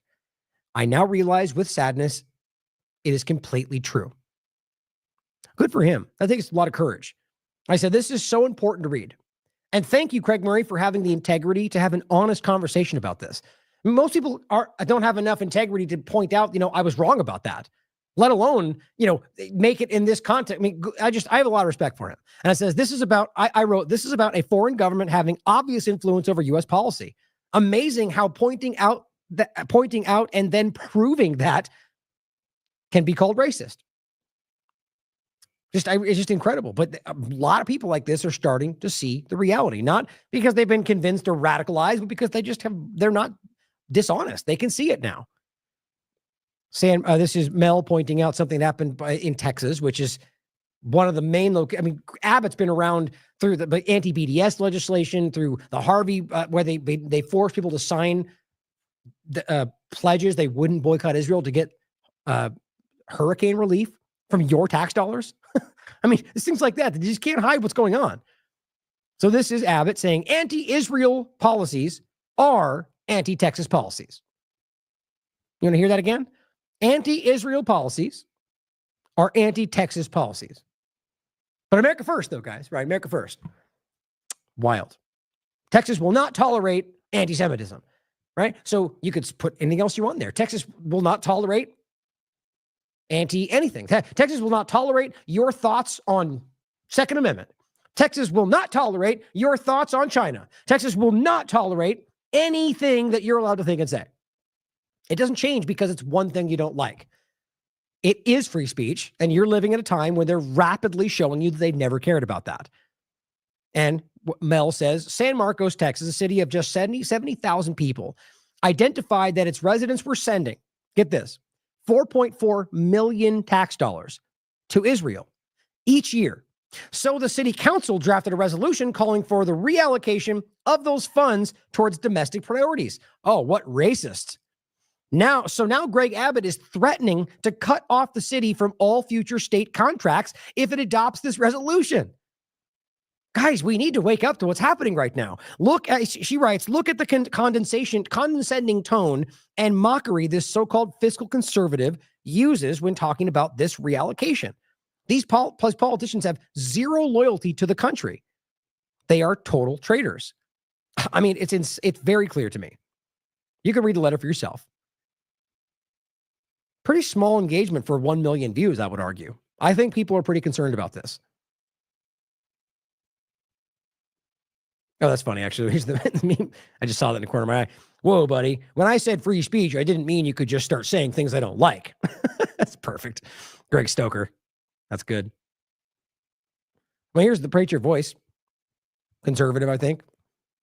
Calling him out, trampling all over the Constitution. I mean, there are people out there that see this in the partisan field, guys. Just insane. Now, Sal the Agorist points out, Remember, in America, you can criticize the United States, but don't you dare criticize Israel. Here is Rabbi Shmuley saying, bye. You know what it is? Irish rap group in the United States gets their visa yanked after a controversy at Coachella. 1 minute, they were making headlines at Coachella. The next, they're packing their bags. Kneecaps American tour just hit a wall. The point, they spoke out about Israel. That's it. They stood up and they made a statement about Israel, right? We've seen signs and things put, I mean, this needs to prove to you what's happening. Oh yeah, you don't like Israel? Visa yanked. How do you misunderstand that? They didn't break the laws. They were invited here, in fact. And here we are. It's about Israel, guys. They just can't hide it from you. Now, also, it's important to recognize it's not just the United States. Low key, this heavily redacted email proves that the UK Attorney General's office sent contract details for the police unit dealing with Palestinian action cases to the Israeli embassy. You realize how alarming that is? So it means your government, and I guarantee this is happening here, just like with Khalil or at U.S. citizens, the same point. They're working with a foreign government who are looking for you out there as Americans. In this case, the UK Attorney General's office was investigating a police unit with a Palestine action and then sent that information to a foreign government about you. Your government sends your information to a foreign government? Doesn't that show you something? Maybe it's because they're maybe not working for you. Lastly, on this point, Craig Mokhiber points out 10 days after the ICJ shockingly allowed Israel a delay in responding to the genocide case against it, the ICC has followed suit, overturning the decision of its pretrial chamber and allowing Israel to challenge jurisdiction and creating more delay. I think we all know what this is, guys. The reports were scathing. The evidence was overwhelming. Something shifted, as I said. And this is just my opinion. Think of all the surreptitious, devious, and outright illegal actions that Israel has taken just over the last year and the last 75. And now ask yourself what you think it would be willing to do to avoid the outcome of this ruling. Something has shifted. I mean, guys, we know that there's sexual blackmail. We know that there's threats and pagers. I mean, guys, these people are in a very dangerous position. And now, after this time has passed, they drag their feet. Enough time has gone on. Something has happened. I'm convinced of it. And all of a sudden, they just start pulling punches and letting it drag out and changing jurisdiction. I mean, this is going to fall away, despite more evidence than ever. Now, here are some points to end with, to show you that regardless of the feeble, weak, cowering authority out there in the world that doesn't want to do anything against what's going on, whether for obvious reasons or not, there are people speaking up about this. A lot of them in Israel, if you're paying attention. Here is a Holocaust survivor that we've mentioned before. And he's actually part of a whole group of people in this conversation. I think 2 other actual survivors who are all saying the same thing. Here he is again.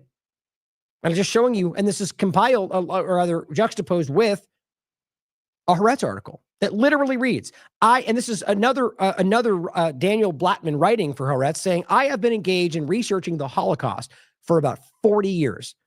I never imagined in my worst nightmares that the Jewish state would bomb starving children to death. But over here in the United States, you're a racist for saying that, despite the leading Israeli newspaper telling you that's happening. And here is a Holocaust survivor who's apparently anti-Semite if you listen to people in Israel or Republicans in this country. Never again for us means that what we have experienced in terms of the Holocaust is never again to be visited to any other people. I am Stephen Koposh. I'm a child survivor of the Holocaust. Today is Yom HaShoah. This is a day of remembrance of all those who died in the Holocaust. And my family members, 15 members, died also. And I feel solidarity with them and the survivors, but also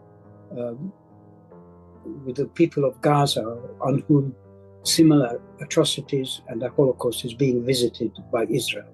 I think what we are witnessing is Israel acting as settler colonials against the Palestinians and using an impunity acquired through the Holocaust to visit on the Palestinian people as a genocide. And I think it's a complete atrocity. I feel great solidarity with them and for them. And I completely support their struggle. Because of their continued supplies, the US government and the British government are both complicit in the genocide and even partners in the genocide. I am joining the big demonstrations which in London we have once a month, demanding the stop to supply of arms and demanding ceasefire, immediate and fair ceasefire. And I think that as many people as possible should join and make these demonstrations strong and ever stronger until the governments listen to us and the supply of arms stops. Well, clearly they don't care. Because if they're going to ignore a Holocaust survivor while calling anybody saying the same a racist anti-Semite, they clearly are either too stupid or don't care. And that's far too many right now. But as I said, in regard to the Haaretz article that was tagged into that tweet, where he said, again, they said, I've 40 years investigating the Holocaust, never imagined my worst nightmares that the Jewish state would now be bombing starving children to death. I said, only blind followers and dishonest people are still pretending this is not a genocide. I really believe that.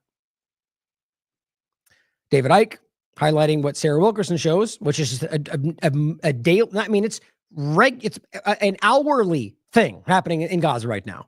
In Gaza today, Israelis criminally blow up and destroy multiple homes owned by displaced Palestinian families in broad daylight.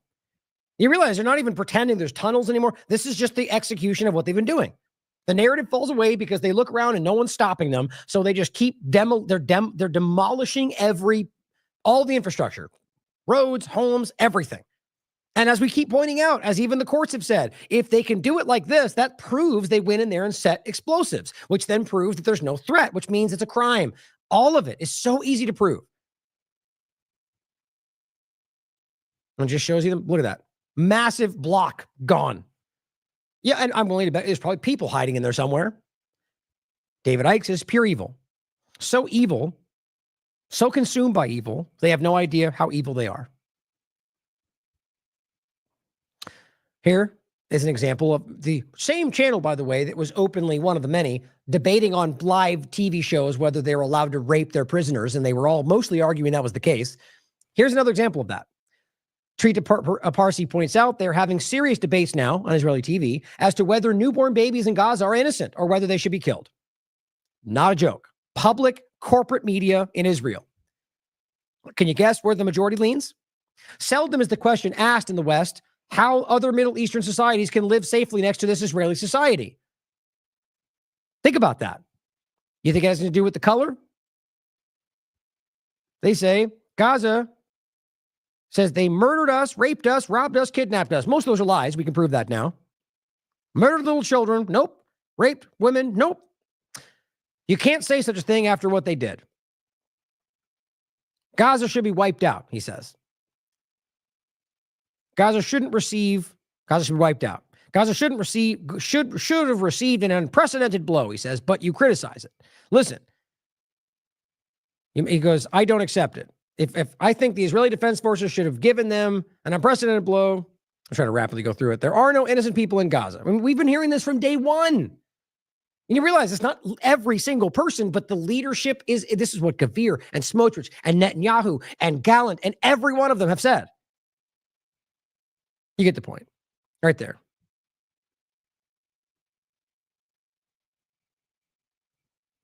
It's just disgusting. You know, people like this exist.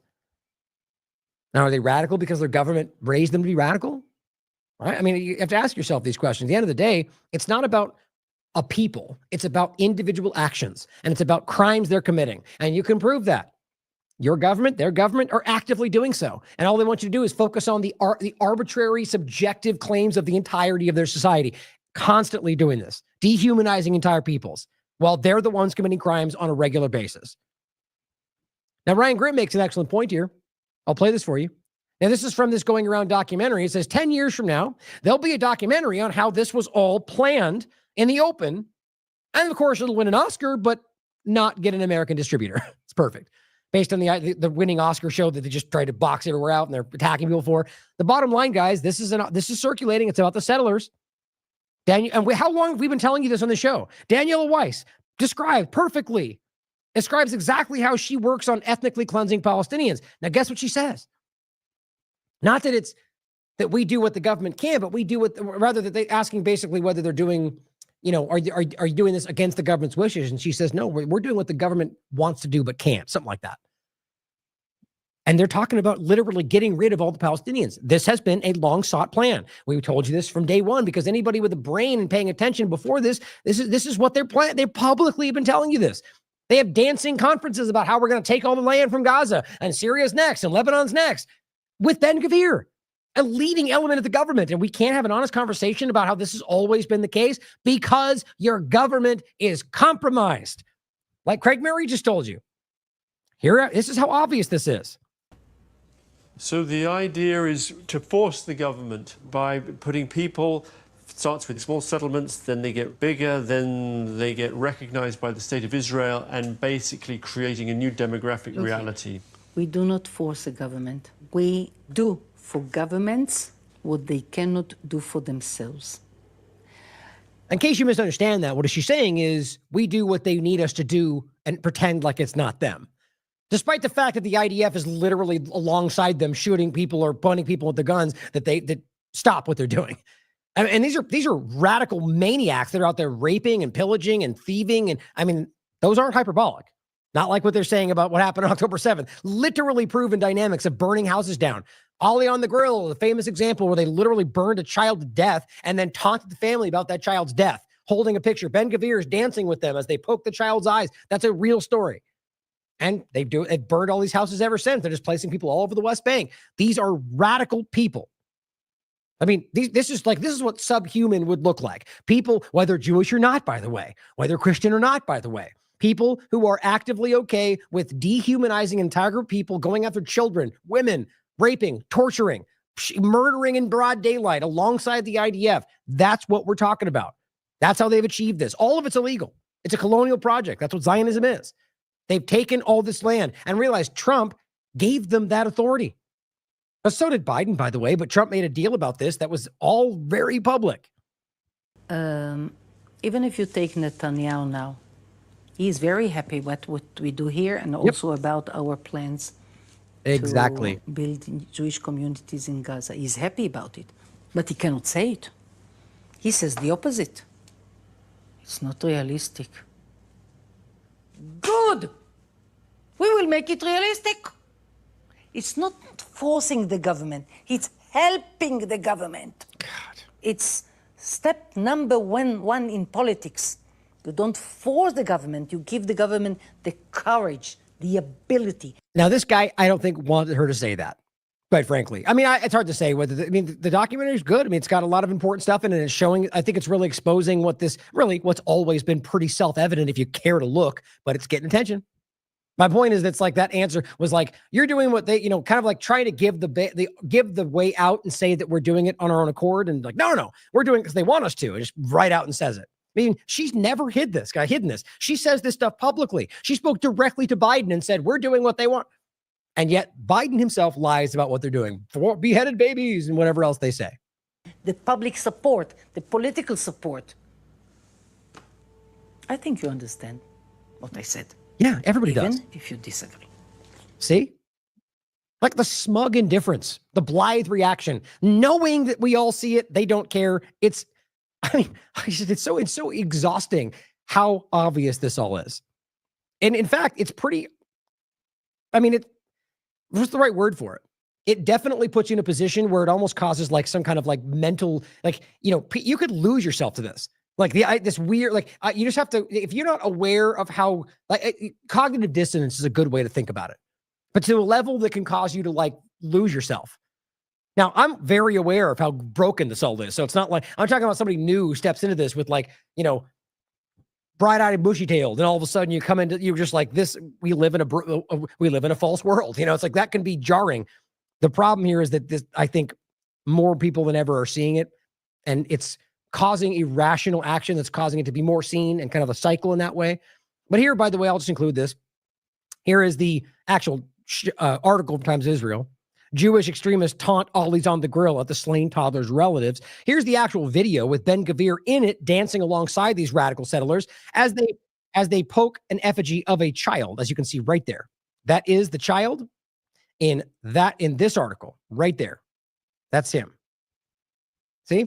They burn this child to death, and then they laugh and chant and burn the picture of him.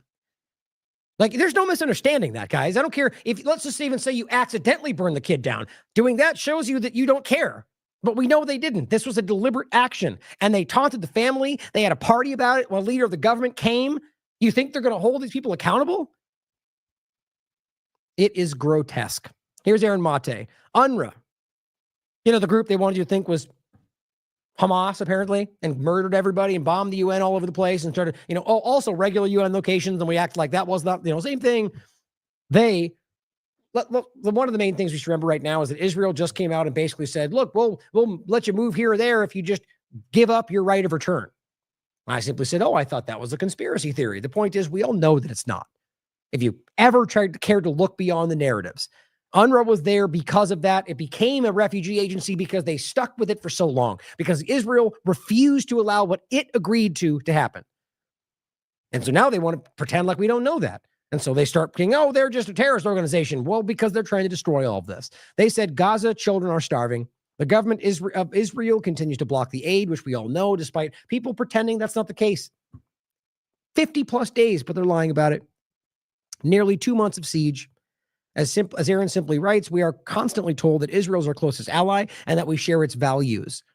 Israel is currently imposing a starvation siege of Gaza alongside daily terror bombings that tear civilians to shreds, or their hostages, wherever they happen to be, or them starving too, but that's okay.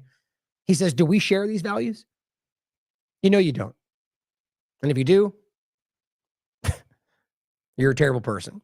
Here is the ICJ, this is on the 28th, saying, I shudder to think of what will still be revealed about the horrors that have taken place in this narrow strip of land. Here, Oren Ziv of the 972 magazine in Israel, in Tel Aviv, thousands of protesters are protesting against the war, all holding portraits of children killed in Gaza. Okay. Behind them, it says, bring them home, right? It's time to start coming to terms with the reality that even in Israel, they're losing control of the narrative. Now, I doubt that's going to become the vast majority, because there's too many of them there that are just blindly they just want them to suffer because they're broken by the Israeli government, like a lot of people in this country by the U.S. government. The point, though, is that there's a massive growing number of people that are actually fighting for even people that are suffering in Gaza at this point, because they're not complete sociopaths. It's changing, guys, and it's been this way from the beginning. We told you when this massive movement around the world stood up and protested against it, and what they do, they turned it into a left-right paradigm, and they argued, it's radical Democrats trying to attack Jews, and it certainly distracted people for quite a while. They lost the momentum, but the world was still paying attention. It's changing, okay? It's important to see how much this is changing. Now, I'll leave you with this clip that we played before, of Judge Knapp and Jeffrey Sachs, simply telling you that this is our politicians have sold themselves to the Israeli lobby. It's just time to start being honest about this. It's not about Jewish people alone. It's about government influence. Now, look, I don't even care if it was all Jewish people anyway. My point is, it's about what's happening to this country by an outside influence. But the point is, you can easily prove that it is Zionism. That is multifaceted. Yes, that's Jewish extremism, but it's also Christian Zionists. It's a bunch of different overlaps. There's atheist Zionists that are prominent. We just talked about this. So recognize the manipulation and all of that, and recognize what matters is Israeli politicians, Israeli entities, or simply Zionist entities that are dictating U.S. policy at this point against American interests. If you can't stand up and be honest about that, then you don't care about this country. At least be honest about that. So I'll leave you with this clip. Oh, actually, make sure I grab that. I guess not. We'll grab it on the way out here. I thought, you know what, I had it from before. It's a good clip. He has been speaking up a lot about this. Now, definitely reason to doubt, wonder his, WEF connections and so on. Like these things matter. Definitely. I would be the first to say they matter. But nonetheless, what is being spoken here is true. I mean, it's easy to prove. And it is one of the most important things happening in general right now. And I mean that in a sense, like, in a worldly sense, clearly the ongoing genocide has to be pretty much the largest thing going on.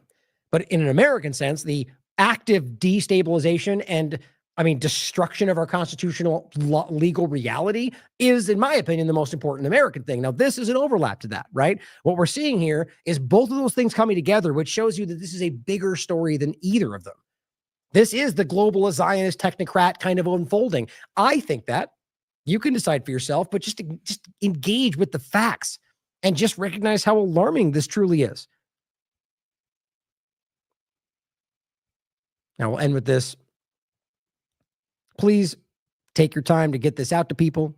Share the information, talk about it, make some clips about this, tag me in it. There's a lot of people out there doing that. Nobody at this point other than Brock and Jason Bassler, who we will get back to working, back to the regular routine at some point. So, that depends on everybody out there deciding to support TLAV. My point is there's a lot of people out there that are doing clips here and there. None of them officially work for TLAV at this point, but if you out there share a clip, tag me in it, I'll share it. I appreciate it. We want just more clips we can get around. The guy who made the intro that we had today, which I think is fantastic, he's going to talk about doing some music videos and clips for me. The more help we can get, the better, guys. This is a community built on this kind of, crowdsource, what the different terms are of us working together and helping each other where it's needed, because we don't have the same funding and the same networks as all these controlled mainstream alternative media platforms. So we need your support as always. As I've said many times, I'm never going to stop doing this. I know that. Whether it's one time, I will keep doing it because it matters to me. But the more support we get from you, the more content you'll get from TLAV, the more writers we will have, the more work we continue to grow into. So if you're out there and you want to help support us, just $1 a month recurring is what we ask for. Sign up for it. Never look back. You sign up for $1 a month on a recurring platform, whatever that is, or just send $1 a month consistently. That's all we need. I don't really want the people out there, who can't afford it because they believe in us so much, sending more than they can, as much as it means everything in the world to me. And I know a lot of you do it. It's what I would prefer, obviously, is that we have a massing group. We have a lot of people that watch this platform. If every one of you out there listening simply did that one thing, $1, which you'll never think about, this platform will explode. That's what we need. Because we're making a difference, guys. I know you feel it. I know they feel it clearly. Look, weirdly enough, I feel like we've never been more suppressed in the last short period of time. I haven't talked about it enough because frankly, I'm trying to get away from even talking about this stuff, but we've been stuck at like 74.5 thousand followers on Twitter for the longest time. And we had this huge spike, and all of a sudden I'm seeing a lot of people talk about it. It just died. And you get certain posts like this clip right here, we're going to share. I put this clip out. We have 74,000. It got, I don't know, at most like 200 likes and so many shares. Somebody who follows us, who's, at least I don't know him personally, but I get the impression he's a good person, in our chats, took the same clip and shared it, has like 20,000 followers, and it's got like 12,000 views at this point, 12,000 likes and share. And I'm just going, there's clearly something happening to people like us. We're being suppressed, and they're telling you that, right? If you put links, God forbid you want links that don't only source you back to Twitter. Crazy, right? Or hashtags or anything that or actually help people share information. We're going to suppress you. They'll tell you that. Just keep fighting, guys, because you're making a difference and they damn well know it. I love you all. As always, question everything. Come to your own conclusions. Stay vigilant. The hold of the Israel lobby on American politics is so frightening, so terrifying that anything is possible to drag the United States into yet another war. Our politicians have sold themselves to the Israel lobby. They're on the take. They take big bucks. They get big bucks. By the way, not only from Jewish Zionists, but from Christian Zionists. So just to understand, this is a lobby that wants to turn American policy over to Israel. And it has effectively done that for 30 years. The U.S. has gotten dragged into one war after another because Israel has said so. The Israel lobby in Washington is apparently working in overdrive. The White House announced just about an hour ago the appointment of someone I've never heard of. Her name is Merav Seren, first name Merav, surname Ceren, to head the Iran-Israel desk on the National Security Council. Now, you might say, well, who is she? She's a joint United States and Israeli citizen and a former official of the IDF. Now, why would Donald Trump authorize Michael Waltz to hire a former official of the IDF to purport of the Israeli Ministry of Defense? Yeah. Right. Yes. Right.